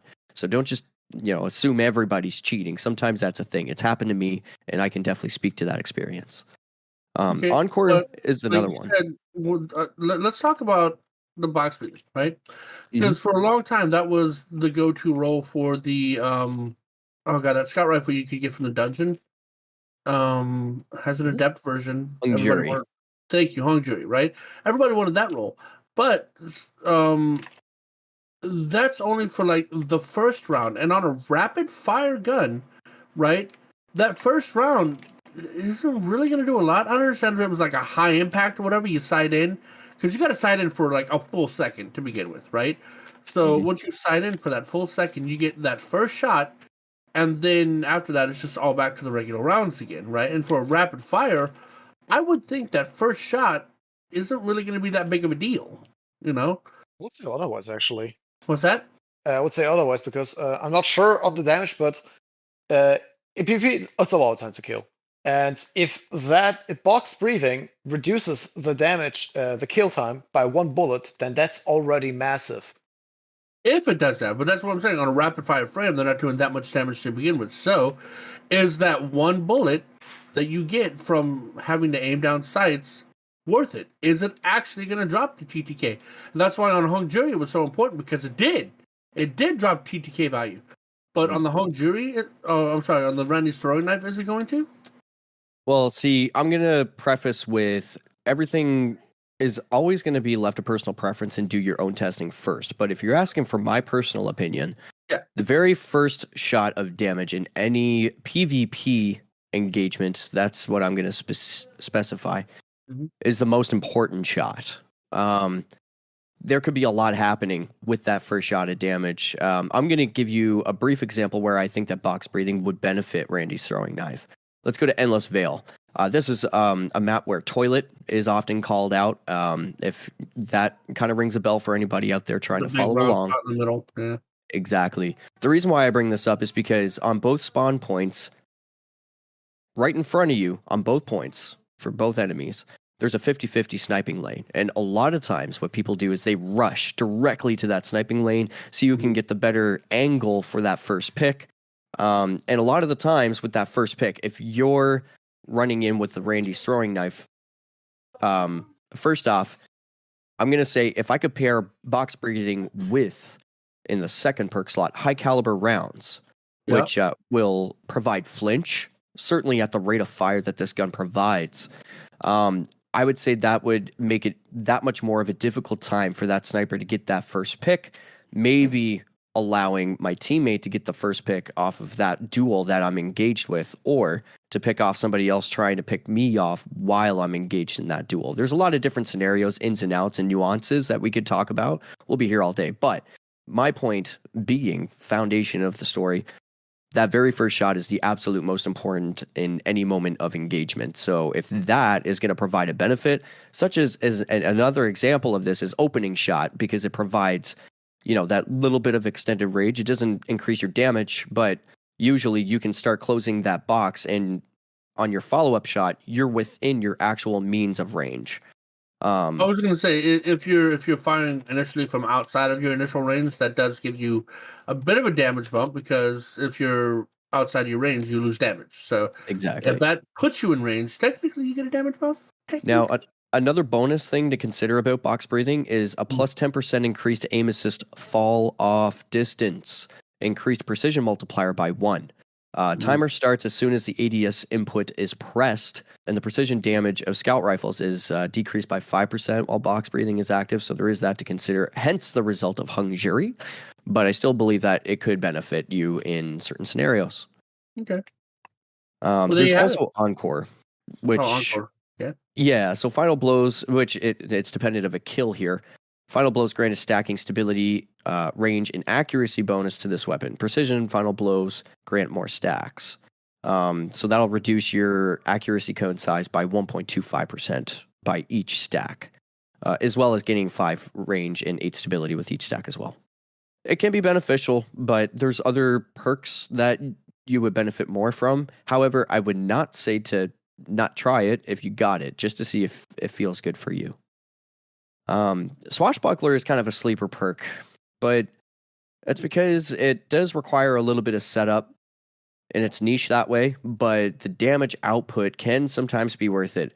I would think certainly on a rapid fire weapon as well. if you had max stats, that's 33.3% increase in damage. That's massive in PvP, where TTKs and things like that are valuable. But the question is, are you ready to play the game within the game in order to set it up? That's the question. And I typically don't like that dedication. I typically like to have something just passively active that's going to benefit me between all of my gunfights. That's a personal preference, so that's a question each individual needs to ask themselves as to whether that perk is good or not. No, Swashbuckler, does it activate on melee or melee kill? Melee kill. Melee kill. From melee kills and kills with this weapon. Right. But at melee kill, you got full 5 stacks immediately. Right? Yes. So, I mean, it sounds like kind of a better version of Rampage, isn't it? Yeah. Kind of. It depends. However, you have to go into melee range with a scout rifle while shotguns are meta. So have fun. Well, if you want to activate all 5 stacks, but like each individual stack, when compared the 5 stacks of throwing knife to the however many stacks of Rampage, right? What gives you more per stack? Or just grab your pocket singularity or something, and there's your melee kill. Don't have to get that close. Well, I think the main point that he's trying to reference is that Rampage is on a timer for 4.5 seconds, as opposed to where Swashbuckler, by the looks of it, of what I'm reading here, and I haven't done my own testing, so I'm prefacing with that, but I don't see a timer involved with that, which means uptime until used. So maybe that could be a benefit there. No, you have a timer. Okay. Oh, yeah. You absolutely have a timer. But I'm just wondering, like, because every stack of Rampage gives you, like, X number of extra damage, right? So if you have 1 stack of Rampage and 1 stack of Swashbuckler, what's going to do more damage? If you have 2 stacks of Rampage versus 2 stacks of Swashbuckler, what's going to do more damage? At what point in time is Rampage better than Swash, such that with Swash you can activate it on weapon kill, or melee gives you all 5 stacks at once, right? So also dependent of your build, because as an example, let's say we're running Titan, they're going to be doing a lot more punchy stuff versus where I myself, I'm not speaking for you, Respawn, but I myself as a hunter am going to be doing a lot less punchy stuff. So I might benefit from Rampage because I'm maintaining an intentional range, whereas on Titan, I'm closing that range intentionally. Yeah. I have a question on that. Does it proc on throwing knife? Because it's technically a charge. Yes, it does. Yes, it does. It absolutely does. Well, on any range melee. It's a ghost too for throwing knives, at least. Yeah, it is. Definitely weighted throwing knife. On a throwing hammer. So, yeah, if a procs on throwing hammer, should proc on throwing knife, pocket singularity, any range melee you want to throw at someone. Yeah, for a long time, my PvP build was the old Randy's throwing knife, and then I had for secondary the arc trace rifle, the one that gives you the crit bubble, Divinity. And then I had, the throwing knife, because, create a big crit bubble, throw the throwing knife, and you get the throwing knife back. And then the Randy's throwing knife was just because it was fast and I could keep people out of distance, So, yeah, that would be a good build for a hunter, I think. Or at least passable. There's a couple other perks under Swash, like Thresh, Harmony. Harmony can be good, but we all know what it does and how it works. Adaptive Munitions and Focus Fury, all of which I don't believe are going to be prevalent enough to be used in PvP. But Cascade Point is interesting. And that's going to be dependent of playstyle and your builds, but where I see it niching and succeeding very well. If you're a fusion main, meaning your very first kill, your first weapon that you have out is going to be your fusion rifle, and then you use your primary as your secondary, this is going to be a strong build for you. So you get your kill with your fusion rifle, you swap over to Cascade Point, you're being rushed. This is already a rapid fire Cascade Point, final blows or sustained precision hits with another weapon. Increase this weapon's rate of fire for a short duration. So to give you an idea, the 600 auto rifle strand one, I forget, the Perpetualis, I think it's called, if I'm not mistaken. It takes it from a 600 and turns it into a 1000 RPM. So take this Randy's throwing knife, which is a 260 scout rifle, basically turning it into an auto rifle that you can fire from hip. And like, I'm just seeing potential between the interactions of that play style and how you could really just use your SMG as a bait and switch. And then if they have a teammate, you're outnumbered. Well, you have like a ridiculous amount of RPM ready to go in your Brandy's throwing knife, and you literally get rewarded for spraying and praying in that situation. So the recoil currently about that. Well, the thing is, just the way that it works, I mean, yes, you could probably put like let's see, a counterbalance mod. That'll bring you up to a 74, which is relatively up and down, and that's pretty good. But I just see that like whole scenario just being broken. I'm just thinking of like a shotgun ape coming in, and he's got a secondary with that cascade point, like an auto rifle or a submachine gun. Yeah. And he procs that cascade point after getting that shotgun kill. Ooh, ew. That no sir. Yep. So you got to watch out for cascade point on what weapons it drops. Because if it drops on an SMG, that's basically a legendary, not immortal. What's it called? Teraba. Teraba. If you think about it. I try not to think about these things because PvP is scary, and that makes it even scarier. Mm-hmm. It can be. Yeah. It makes me rather angry, honestly. I don't. But I mean, they try to make it rewarding for those folks that kind of put those nuances together, right? And it's frustrating for those that aren't looking at these things because it's just like, how are you doing this? But once you kind of see it and how it works, it's very interesting to learn. Sure. But our last perk that we have here on our fourth column is kinetic tremors. I don't know how to approach this perk. I'm on the fence with it. I don't know how it's going to perform at Randy's. I suspect it's going to perform well. So what does it do? Sustained kinetic damage to a target emits a shockwave that damages any nearby targets. Hits required for activation is going to be 6 shots from a scout rifle.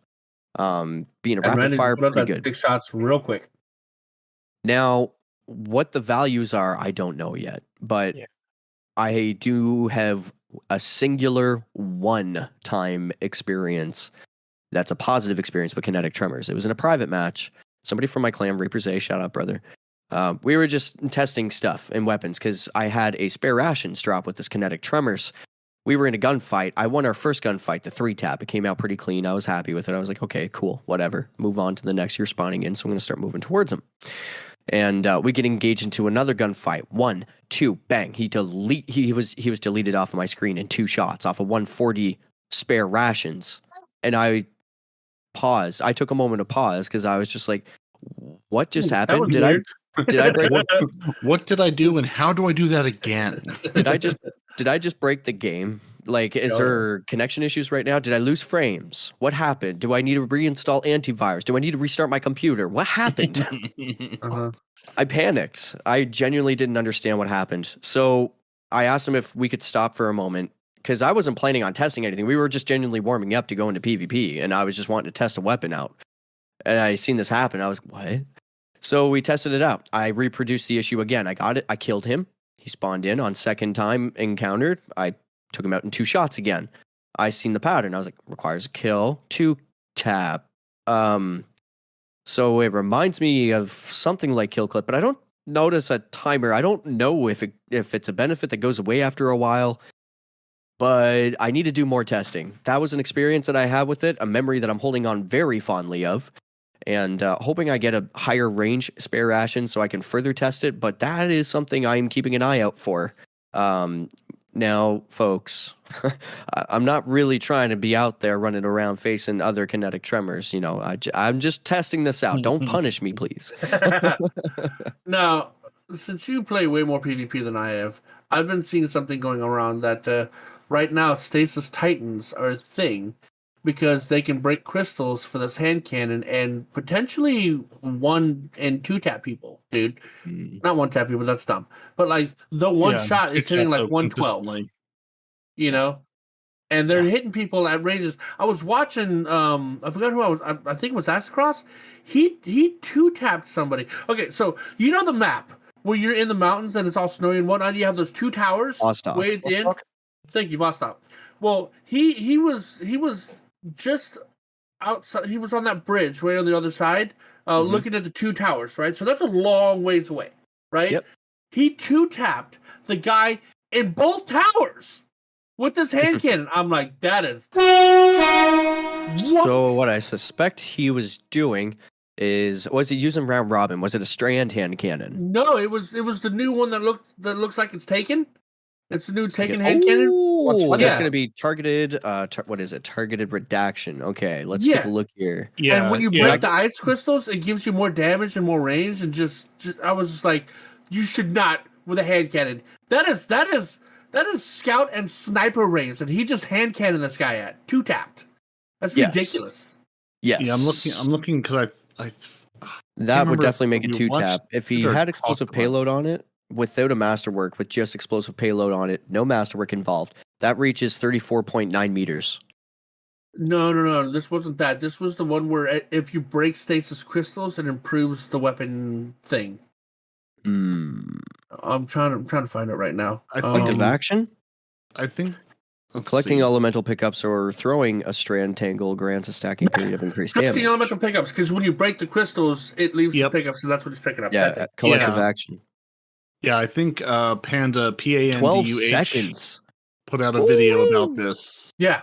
Where he was just 2-tapping everyone. I'll throw this into our show notes for Nitedemon. That's crazy. Yeah, so like I saw that and like all these Titan mains are like, yeah, you're gonna see this in PvP. This is gonna be a thing. Everyone's gonna be using this. Yeah. And if they're 2-tapping people at that range, that is insane, dude. Yeah. Yeah. Okay. Yeah. That's a targeted reaction. And I couldn't believe it. I couldn't believe he was nailing people that far away. That is not okay, man. I'm sorry. It's just not okay for a hand cannon to reach those ranges, man. Without rangefinder. Yeah. It's like, I mean, even without rangefinder, if he's standing where he is and he's 2-shotting people in the freaking towers from where he was, dude, I couldn't even see their heads at this range watching the video, and he's 2-tapping them. I'm like, no, sir. No, sir. yeah, it's like, but it's very specific builds. That's the thing about it. I wouldn't mind if more people would use the Titan builds where you're breaking the crystals, picking up all the other stuff from these crystals that they're breaking, man. They throw it down. They shoot, like the way that I saw being played, right? So they shoot down this wall of crystals, right? Yeah. And they'll shoot the one that's right in front of them to clear their path with a bunch of crystals around them. So they have this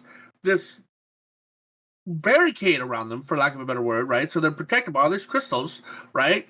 They've broken the 1 or 2, which gives this gun ridiculous range and damage. So they got this little hidey hole that they're shooting through and 1-tapping you from space. Yeah, so and we'll put this video in the show notes from Panda. It basically it's the elemental charge leg armor mod, collecting a fire sprite, ionic trace, stasis shard, or void breach, or destroying a strand tangle.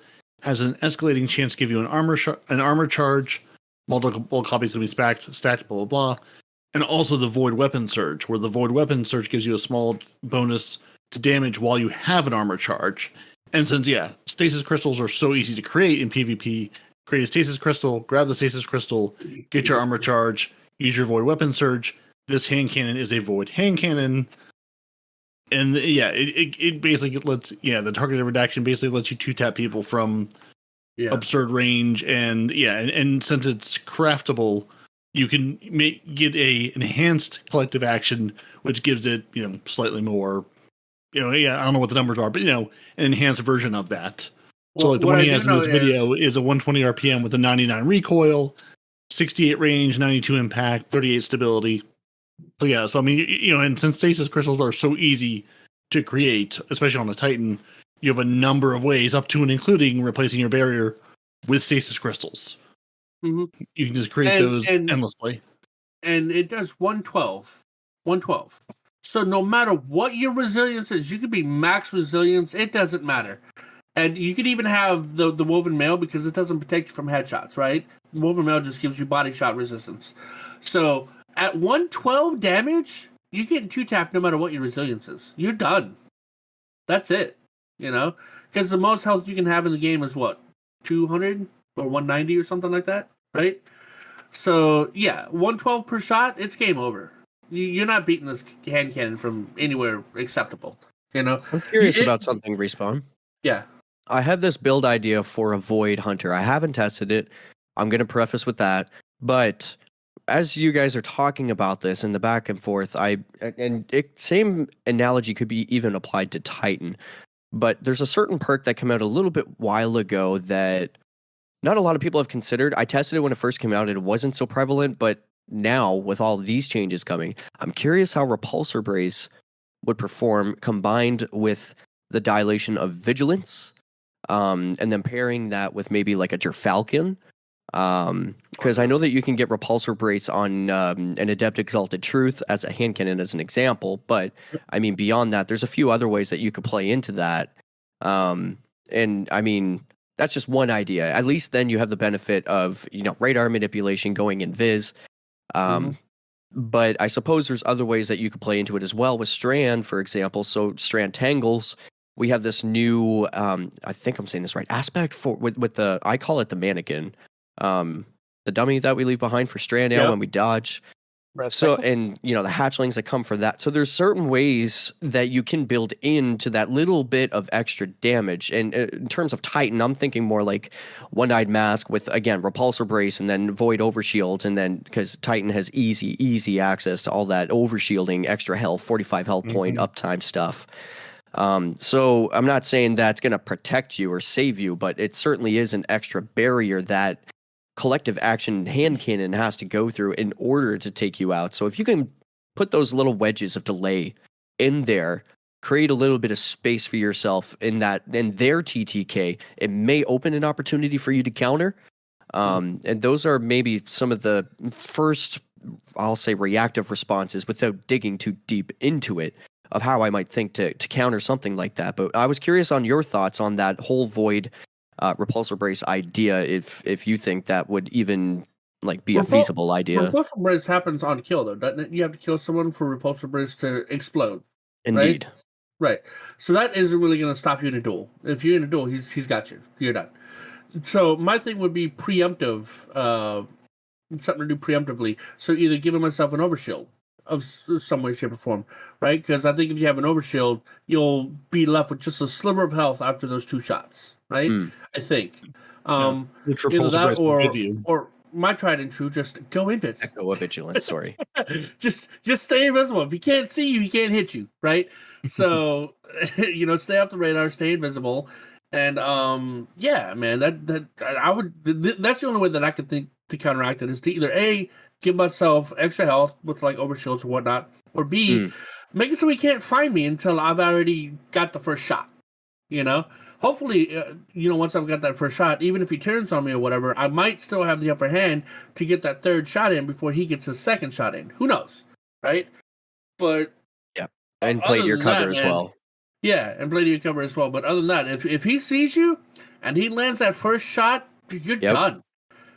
Yep, 100%. You just got to play a little extra cautious, I guess, and give yourself the opportunity to identify the threat before it catches you, more or less. But yeah, and as the Guardian Downcast will tell you, I crutch my invis. Trust me. Stop using invis. Oh yeah, let me just stop using my class ability so it makes you feel better. Yeah, okay, bud. Right? Exactly.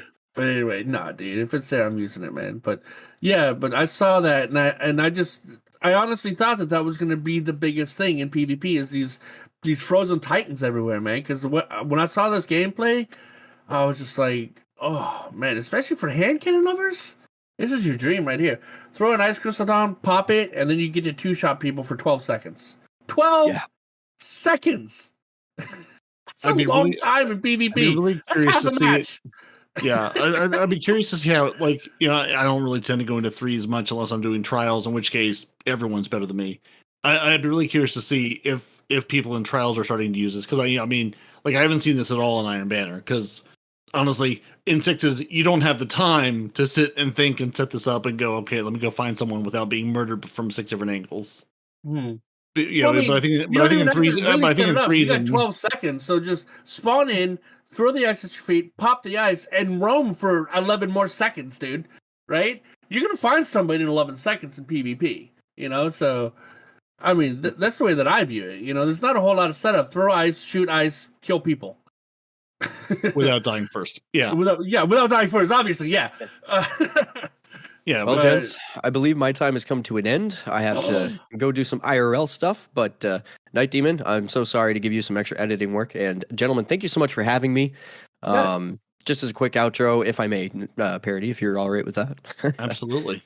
My name. Don't I matter? Oh well, I knew that you were just gonna arm wrestle me to it anyway, so I was like, yeah. Fair enough. Ladies and gentlemen, my name is SweatySpookz. I am one of the co-hosts of the Blueberry Lounge podcast. Earlier, my co-host Native Raider was mentioned.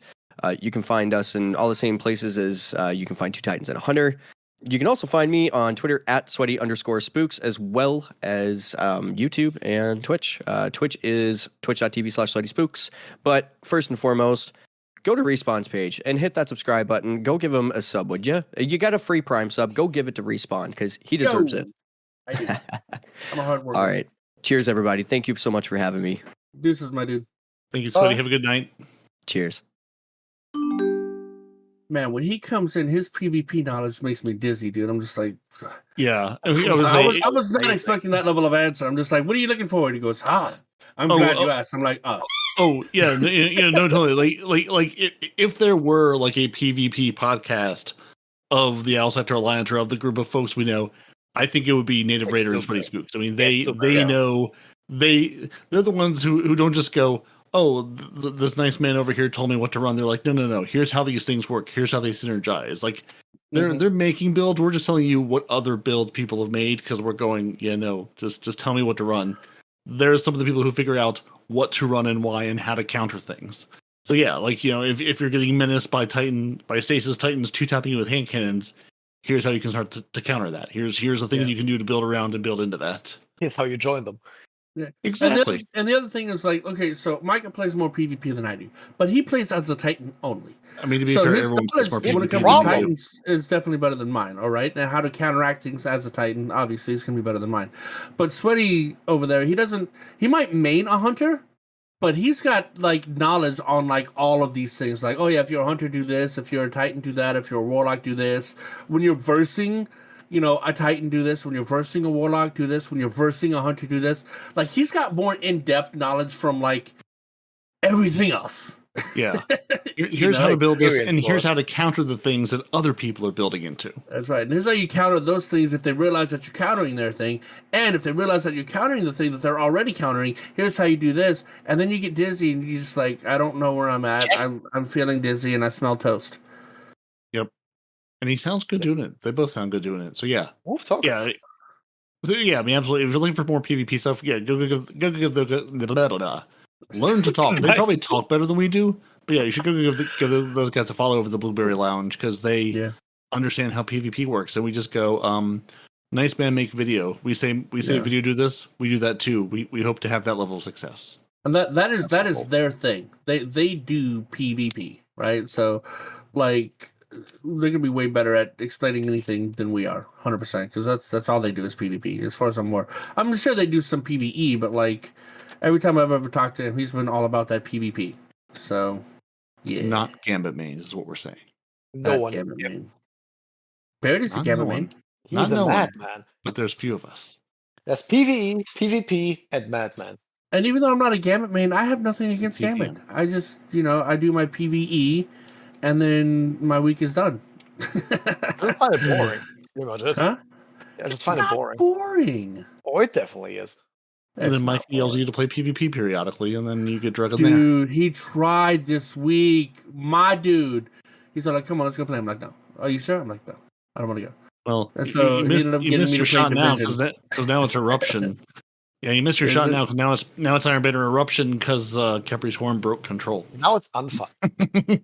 Oh, they changed the whole mode. I was wondering what you meant by they changed it. No, yeah. It was Iron Banner control up until because I couldn't sleep well last night, so I got up like super early this morning and hopped in some Iron Banner to finish up gilding my title. Yeah, and I was like, where are the zones? There were zones in here yesterday. Of course, I didn't look because I was like, it's Iron Banner. I didn't look to see what Iron Banner was. I just said, that's the big green icon. I'm going to click on it and go make myself a drink and come back and start playing. And I was like, there's no zones. What happened? This is before I realized that they had turned off Kepri's Horn or, it was breaking the entire game. And PvP is like, oh, it's eruption now. That's why these people are flashing, and that's why I explode periodically. Good times, good times. Right. Yeah. Bungie Fallout turned off Khepri's Horn and switched up Iron Banner controlled Iron Banner Eruption. Sometime late Friday night. Yeah. It broke the game that poorly. They're like, control is over now. It's done. I assume regular control is still there, but I assume at this point they fixed. I assume they fixed Khepri's Horn being on, but yeah, to 19's point, like they turned off Khepri's Horn, but if it was on your character, you were still able to use it. Right.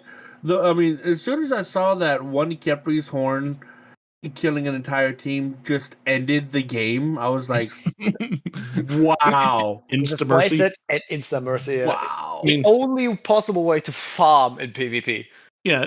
I mean, now to be fair, I think people would have wished for that this weekend to say, "Oh, I can play 18 games in like 10 minutes. Let me do that. Let me put me in that division. I mean, win, lose, or draw, your games are done. Yeah, win, lose, or draw, your games are done. Yeah, but like exactly. That's all. Seldon just said play 18 games. He didn't say how. He just said that's true, man. But getting hit with that's got to make you feel bad, man.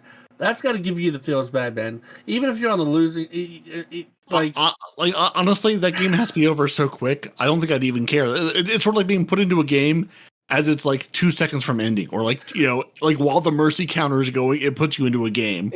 It's with the mercy counter active. It's like, okay, hey, I'm getting my completion done. Cool. Yeah, that's all you have enough time to acknowledge what happened to you. Like, I mean, okay, you're standing on a plate. You get one shot by this Titan, and yeah, you got one shot by the Titan, but then the game ends. You're like, wait, what was the score? Hold on. I was beaten so hard. Yeah. Thoroughly. Weren't the entire match what the hell just happened? You know? I couldn't even look at it anymore. I just said, no, I'm not going to spare you there. The ugliest helmet wins it all. Jesus. I guess. Shoot. Yeah. So now, as my time is now running short, I guess we should probably get to the rest of this TWAB. Which, again, to be fair, we've left it to the end because there's nothing here. I mean, Ghost of the Deep recap. We gave you that. Your there's dungeon themed items in the Bungie store, so that's a thing. There's a private Bungie announcement. M:/start is one of their things. So starting something from your M drive, I guess we'll find out. There's a Prime Gaming update, a weekly update for the player support team, and your weekly Art of the Week and Movie of the Week picks. Nice. So yeah, like as we've already told you, there's a dungeon. It's very pretty. You can get some lovely hive armor. Yeah, it's not pretty, but the armor is gorgeous. Amazing. The armor is definitely gorgeous. Yeah, there's a reward you can get just in time. Well, I would say just in time for summer. There's a lovely hoodie, your Ghost of the Deep hoodie, your Ghoul title pin, and your Ghost of the Deep dungeon pins. Yeah, the hoodie is actually on point. Like, I liked it a lot. If you haven't seen the hoodie, go check it out. I picked the hoodie, shut up. And if you order it now, you might get it by the time a hoodie will be important to you again. Because not even wrong. I live in Florida. That's never the case. Well, I mean, you're just part of the ocean at this point. Just deal with it. Wow. I guess there are parts of the world that are in cooler weather, but I just think, yeah, right as the summer really hits, a hoodie is really what I want. That's what I'm thinking of the most. Is what I would really enjoy. And there's private Bungie pins. The M:/start is a marathon thing. So Nitedemon alluded to this earlier and read out the code. There is a marathon emblem for Destiny 2 that you can get. We also linked to, I think there was 26 other emblems that are just out there available in the game. I think GameSpot put together an article about here's a whole slew of emblems. Some of them are new, some of them are old. You know, the Telesta one, some Trials of the Nine one, some other things you may have missed or need to pick up.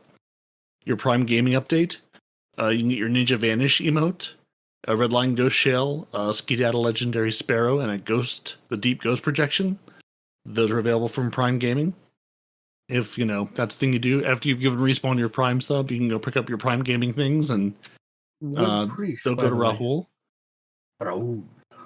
Yeah, they go to Rahul because Amanda Holiday is, shut up. Well, is no more. Retired. Yeah. Violently retired. she got red-shirted on that mission, and she had an explosive impact at the working site. Didn't go well for her. And as always, there's things that are broken and things that are fixed. Like the Lightfall dungeon key. If you're a player experiencing issues accessing your Ghost of the Deep dungeon, please be aware of the following vital information, which these two don't have any issues because they've already been in, but I might have an issue. Let's see. All players must acquire the Rise quest from Hawthorne in the Tower in order to launch the dungeon for the first time. So if you don't see the dungeon, you need the quest to go do the dungeon. So work on your weekly quest, and then the nice bird in the tower will give you the quest. You're also going to need ownership of the Lightfall dungeon key. Mm-hmm. Now, this is included if you have the Lightfall and Annual Pass Edition, or alternately you can purchase it on its own from the Eververse store. It is not included if you just bought Seeds of the Deep, but if you did the Annual Pass saying give me all the things, your dungeon keys are included. If you're missing your dungeon key from the purchase of your Annual Pass, you'll need to log into D2 on the platform where you made the purchase to unlock the dungeon key. At that point, it'll be available on all platforms linked through cross-save. So again, if you started life on Xbox, but now you play on PC, and you bought this on your Xbox, log it on the Xbox, it'll see that it exists, and then you should be able to get to it through cross-save. And your dungeon keys are applied to individual Bungie accounts and cannot be shared. So it's your key. It's not anybody else's key. Maybe it's the key of the people in your house, but even probably not, because Bungie account is you and only you. So if there's 3 that live in the house and play Destiny, give Bungie all your money. They need it. It's important. All of the monies. And if you still can't get into the dungeon for some reason, there's a place, there's a contact form that they say there's a contact form, but they don't link the contact form. So I'm going to say go to Bungie Help, and there's a contact form there somewhere that you can say, help, this is still broken. There's a couple of known issues. Some players are unable to give out commendations. Now, Bungie, is this because your commendations page just doesn't load half the time? Yeah, like at all. Like, I'm guessing it's the thing where sometimes you'll see the message that you've already given out commendations after an event, even though you definitely have not given out any commendations. Right. But the game thinks you have. Reset yet? Yeah. Yeah. So some people just can't give them out at all. Players can get stuck outside the final boss arena after self-reviving in the Ghost of the Deep dungeon. So if that's you, just wait for your team to beat the dungeon, I guess, and hope your loot goes to the postmaster. I don't know, because you don't get to participate. No, not you. The hive symbols in the side rooms of the Ghost of the Deep final encounter do not respawn with an encounter cycle if a player dies before depositing their vestige. They will reappear as expected once a player has completed a damage phase. Yes, that I found out the hard way. Yep. Yeah, so if you have no hive symbols, complete a damage phase and then hope for the best. And to complete that damage phase, look, guys, I'm gonna make it easy for you, right? A little trial and error experience. Ask your other 2 teammates what they've got, assuming you're not doing this solo, right? And whichever one they're not using is gonna be the one you need to dunk on. You forget yours, of course. Mm-hmm. Ooh, look at that. Mm-hmm. Because if you dunk on the wrong one, you will die. Yeah. Bad things will happen to you. Also, bad things will happen if you try to use the Sunbracer's exotic Warlock gloves. Those are not extending the duration of solar grenades. So your solar grenade gloves aren't really isn't that the whole point of helping your solar grenade. I mean, I guess maybe you can throw more of them. Yeah, so like the thing that you can throw a grenade and then get more grenades. Yeah, no, you're not getting those. The cooldown timer for the Navigator Exotic Trace Rifles Catalyst is missing a description and will display a blank timer when activated. So that's fun. Just, you have a timer of blank. But now you know what the timer is, so there you go. Getting frozen while using the Arbor Warden Exotic Titan chest can sometimes cause players to lose the Baronade class ability. So that's a new Titan Exotic chest piece where you can throw your barricade, like as a grenade. You can just throw your barricade across the map and have it set up somewhere else. That sounds so incredibly weird to use. Right? I'm still waiting for somebody to give me a valid reason to use that. Like, what would you use that for? I mean, it's a better grenade, because Kimmy Cakes would tell you use it in PvP to like cut down lanes or, to be able to move from cover to cover. Now, can you have that and your regular shield? So let's say you pop your shield and you're like, crap, I don't want it to be there. You still have the grenade left and you can use that in addition? Or is it like a one or the other kind of deal? You can use your grenade or the barricade, but not both. It's a great question. I don't have this one yet because I've been lazy. You have your barricades first, then you chug it, and then you have your grenade again. So it says replaces grenade ability with a Baronade on class ability usage.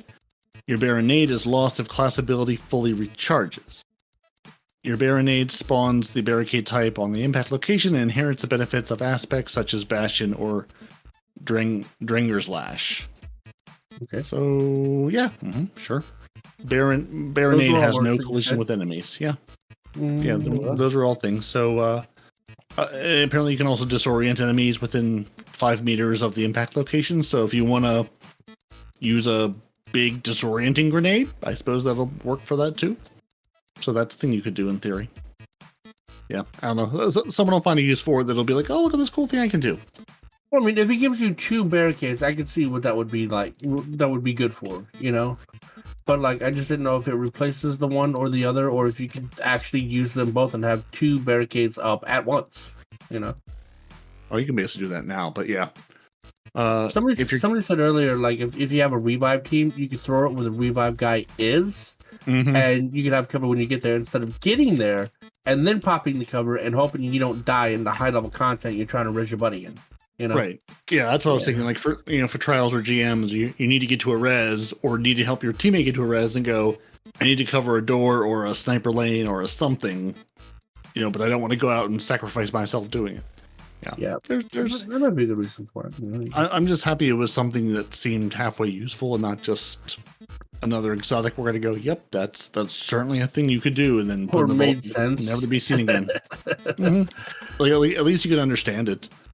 Yeah. Unlike getting kills with your Skyburner's Oath and your Vesper of Radius causing larger explosions than intended. So apparently Vesper of Radius and Skyburners, larger explosions, but that doesn't seem like an issue. That seems like great times. Yeah, I don't see a problem with it. Yeah, there you go. Some Iron Banner weapons are missing their glare in the Crucible. Just some of them, though, are missing their glare. Some of them are glaring at you, some of them are not. What does that mean, glaring? Like when you're looking down and you see somebody about to shoot you? I guess it's that lovely little, like, I'm being sniped. Red dot of death. Oh, yeah, occult finality. Some of the weapons are not letting you know that you're about to get sniped? Yes, the occult finality, the sniper rifle, doesn't show when you aim in. Yeah. I don't like that. That's not no one likes that. It's not good times at all. Yes. Was that? Yes. Well, I guess that's why you need your Baronade that may or may not be actually working to throw them. I'm a hunter. What is the Baronade? Yeah. Nothing. Just go invisible and you'll be fine. However, if you're trying to use the Arthresis Embrace exotic hunter arms, it doesn't display the strengthened heavy knife pop-up when activated in the Crucible. Players should still know the exotic is still working as intended. It's just not telling you that you've strengthened your heavy knife. Wow. So just take it on faith that it's working, hunters. Just listen. The little sign's broken. Just assume it's working and you'll be fine. Guarding with your Arc Staff super while using the Blight Ranger exotic helmet is consuming extra super energy. Good. Which, yeah, I mean, honestly, that Arc Staff super blocking is just invincible anyway, so good. No, I mean, it's good because we thought that nerf was... Remember how they said, oh, yeah, well, with this exotic, your barrier... The blocking will no longer take less energy, but, like, when we used that helmet, it was doing the same thing as the other exotic, and I'm like, did they just nerf the thing overall? But hearing that it was a bug... That's good. That means, like, if you're using that helmet, your super is actually going to last longer than what it currently is. So there you go. Yeah, they will get around to fixing that at some point eventually. We hope. Yeah.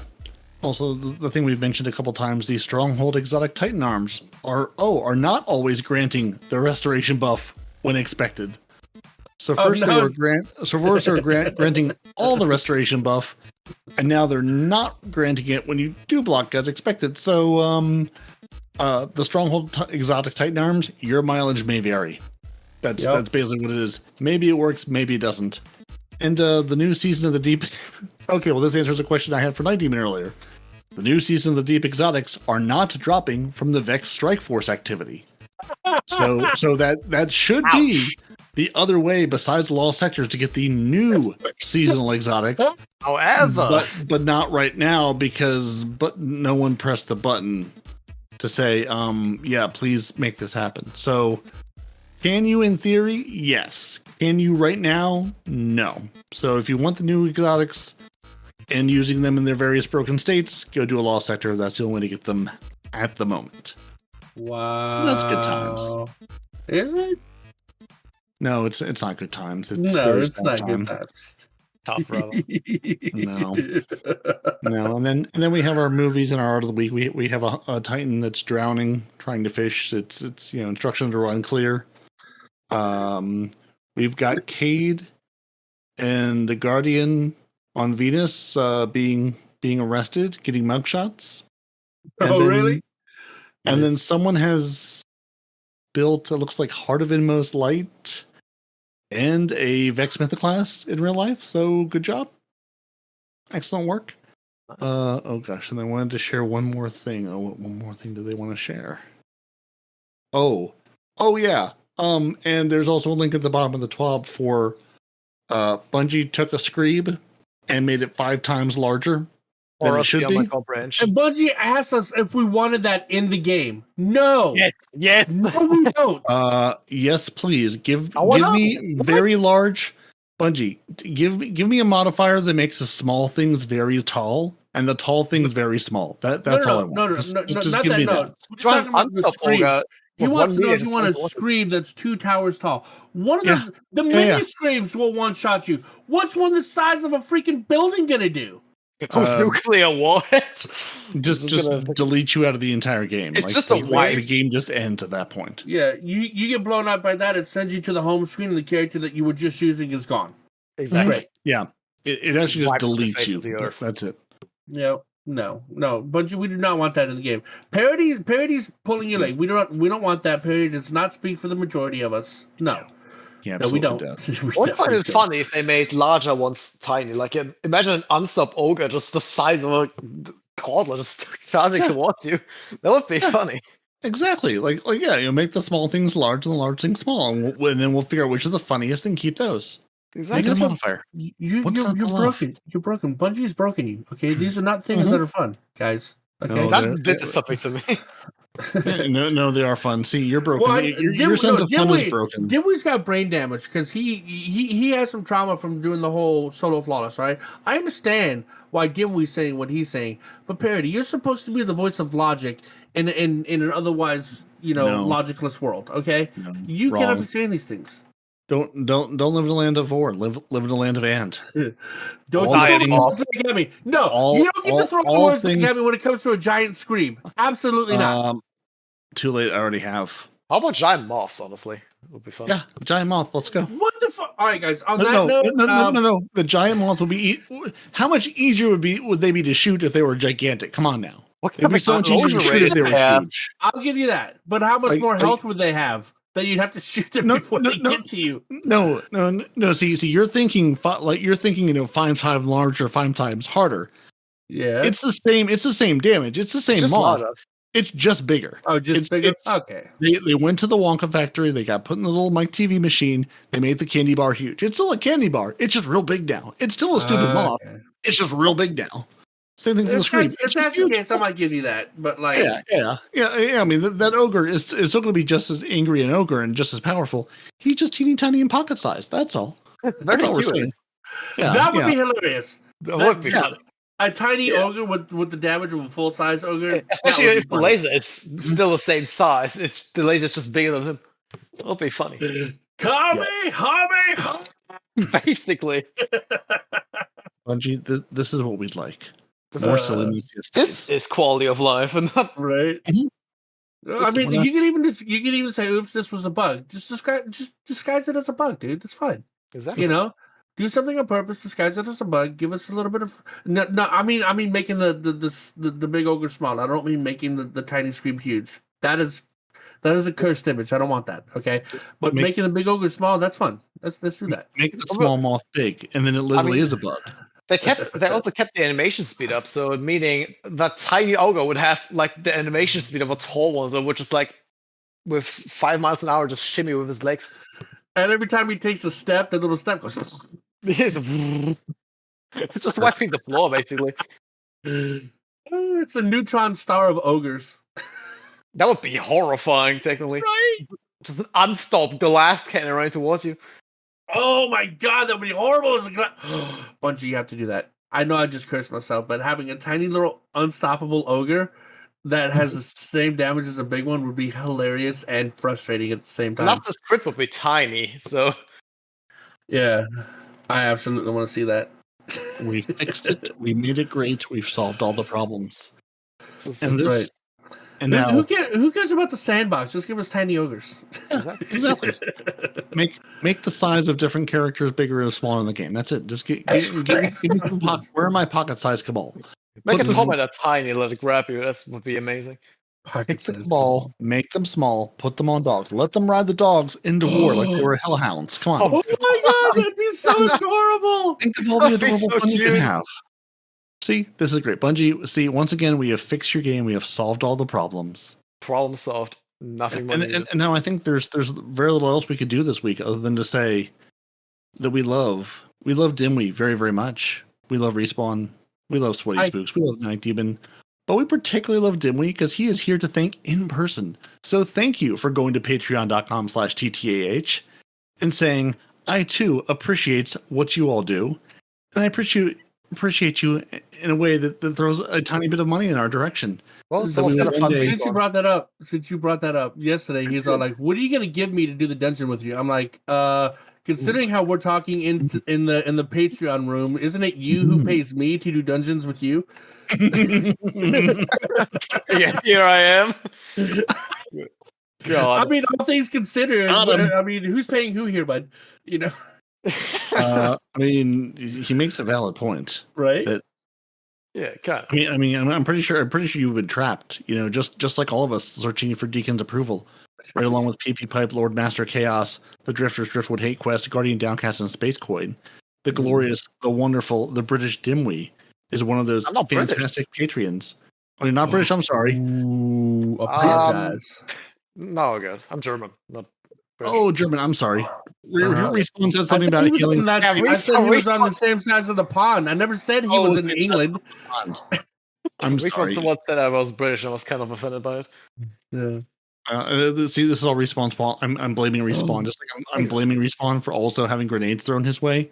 From Carter 2782, We Noble, who is British, by the way. Noble, definitely British. Golden God, not British. Basically, Salt, Zombie Pops, Renard Calant, and Mel O'Malley. Maybe British, maybe not British. There's no way to know. We'll have to find out sometime later in life. The Utter Dance Troupe, though, led by the glorious non-British T-Rex King, dedicated to AM64, the Scarlet Cam, and BHS Nightcrawler. Glorious, wonderful people. And this man, we have tried to threaten him with a good time, Zep Orbit. He can't be threatened with a good time. I tried. I streamed the other day, very briefly, and there he was. Tried to threaten him with a good time. He can't be threatened. Can't be done. So, thank you, dimwie. Thank you, everyone who does appreciate what we do and says, I'm going to go to patreon.com/TTAH and say, we likes you. Here's some cash. You're doing the things that you do. To Respawn's point, yes, one day we will beat Nitedemon, definitely British, into a corner and help us give you merch. This will eventually happen one day. I'm not even going to say what day. I'm just going to say it's one day. So just like Respawn and I had to bully him into going to get a broken wrist checked out, we're going to bully him into eventually making merch happen. Because, see, when you're dealing with the Empire, you have to work on their terms, and bullying seems to be their terms. So this is what we're doing. We're just going to start bullying him now. That's how it's going to go. Nitedemon, you're just going to get bullied. That's it. So if you see Nitedemon, you should go to twitch.tv/2timesandahunter and hit the subscribe button, and then you should bully Nitedemon. I mean, a gentle bullying, a caring bullying, but you should bully him nonetheless. Yeah, honestly, tell him you want the merch, guys. We tell him all the time. We see your feedback, and honestly, we just need to do it. We know you guys want it. Hell, I want my own merch. I want to rock, the fact that we have this show, man. So, I mean, yeah, we hear you, and we're definitely trying to get him to work on it. I promise you. We too want the ability to have you buy a hoodie and then ship it to you 9 months later after you've bought the hoodie. No, absolutely not. Bungie doesn't get to have the monopoly on this. No, we wouldn't do that to you. Although, I mean, global supply chain, we might do it to you. I make no guarantees. You know who you should also go bully? Twitch.tv/Don'tRespawn to real life. You should absolutely go bully that man. He needs a good bullying in his life. People do that anyway, though. Well, I'm just saying, continue to bully him. They're so mean to me, dude. On my own chat, they're so mean to me. Well, I mean, it's comedic value, so. Yeah. Yeah, I mean, for some reason, the Hunter has a mostly Titan chat. Like, WTF is up with that? You know, I'm the Hunter Vanguard, and I got mostly Titans in my chat. I think you're doing a bad job, or it's sort of like a Pied Piper situation. You're trying to collect all the rats to get them out of an area. You just haven't led them away yet. You've collected them, but you then need to lead them away. I don't know where to take them. Like, hey, I have all the Titans. What do I do with you? Take them back to Titan and dump them in the methane sea. Clearly, or the just one guy's already fishing, so and hand them a fishing rod and be like, "Here you go." Wait here. I'm gonna go get snacks. I'll be right back, and then just tiptoe away and just never return. Mm-hmm. Just like we're not going to return this week because thank you for joining us. Your Titans are Peroty and Night Team, and your Hunter is No One Respawns in Real Life, and dimwie, and SweatySpookz, and everyone else that plays this game. Because there's basically only two. There's only two Titans that play this game, and Micah. So there's 3 total. There's a bunch of Warlocks. They're all supremacists, and there's like 10 trillion Hunters. Still don't know why they can't get it together. Again, Respawn, you can't get them together to win a Guardian game, which Bungie still hasn't really told us. Did they tell us? I've lost track. I'm not in this bet, so I've sort of lost interest in this. The Titans won, but we don't know who did the best in supremacy. They haven't told us that. And really, Bungie may or may not ever give us this information. But if you think you have an idea, you should email us at 2titansandahunter@hotmail.com, and maybe you have the inside track. Bungie, you could also email us. We'd be fine with that. You could also go to YouTube, Twitter, Instagram, Facebook, 2 Titans and a Hunter. Leave us a comment there. Tell us who you think won. If you've got the inside info, let us know. You can find this show wherever you get your podcasts. You can find the YouTube each week for new episodes, weekly update videos, and live streams. If you need it, it'll be there on lovely YouTube. 2titansandahunter.com take you to a place where you can find all the things. And go check out SweatySpookz and Native Raider at the Blueberry Lounge. Go check out our show this week and every week. And go check out Respawn where he is. And dimwie, is there a place to find you? Should I direct people to you? Do you have a thing you want to say? People can come hunt you down? No, I don't have anything. What's your? If someone says I am also German, would like to play with a nice German man, how do I play with him in Destiny? If you like doing dungeons. I help raids and dungeon Sherpas, so Yes, and actually, I'll give dimwie credit. If you're hanging out in any of our chats, whether it be the Frozen and especially the 2 Titans and a Hunter chat, I often see him in there. Hey, I'm bored. Does anybody want to do a thing? You want to do a dungeon? I'll take you through a dungeon. I'll take you through a raid. I don't care. I'm bored. Somebody help me, right? So he's looking for somebody to take through stuff. So. If you want to do a dungeon for the first time, he'll even 2-man for you. He's like, you know what? We don't even need it there. Let's 2-man it. And sure enough, we got all the way to the boss, and we 2-man it the whole way. And at the boss, somebody joins in, and I'm just like, wow, you could have been here like an hour ago. That'd be great. He did steal that exotic from us. I hate. He did, absolutely, man. I'm so mad at him. We got to do it again though. So definitely. So Respawn, we know where to find you. They know where to find me. They know where to find Nitedemon. Where would I go find dimwie? What do you play on? What's your name in this lovely game? How do you spell dimwie? As we've been saying it many times, but do people know how to spell it? Probably not. Well, I play on console, PlayStation, and if you want to find me on Bungie, I guess it's dimwie with IE at the end. #9388. I don't know, just whisper me, and maybe we'll plan something. Yep. Excellent. You gotta give me code, man. 2 Titans and a Hunter, a Destiny 2 podcast.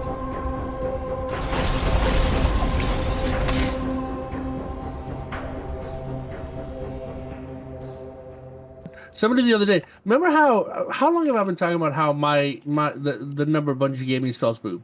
Like since day one, right? Yep. And I put in the chat yesterday, I'm like, hey, if anybody wants to do this, it's no one respawns, yada yada yada, #boob. And they're like, oh my god, dude, did you know that your numbers spell boob? I'm like, Where have you been, dude? Of course I know. Just a little bit. And I don't know how you got it, but well done, sir. Well done. Oh, dude, I got some pull at Bungie. Come on now. No, I really definitely bribed someone. I definitely bribed somebody. Yeah. That I believe. Bribe, threaten, it's all the same, right? Yeah. Matter of perspective, really. Exactly. From my perspective, I bribed them. From theirs, they were threatened. I mean, in the end, it's fine. In the end, something happened. There was an exchange of some sort. We're not really sure on the details, but it'll be fine. Mm-hmm. Yeah, let's leave it at that. Exactly. For the sake of not incriminating other people. Yeah, exactly. For plausible deniability for you guys. There you go. You know nothing. You see nothing. There's nothing here. Exactly.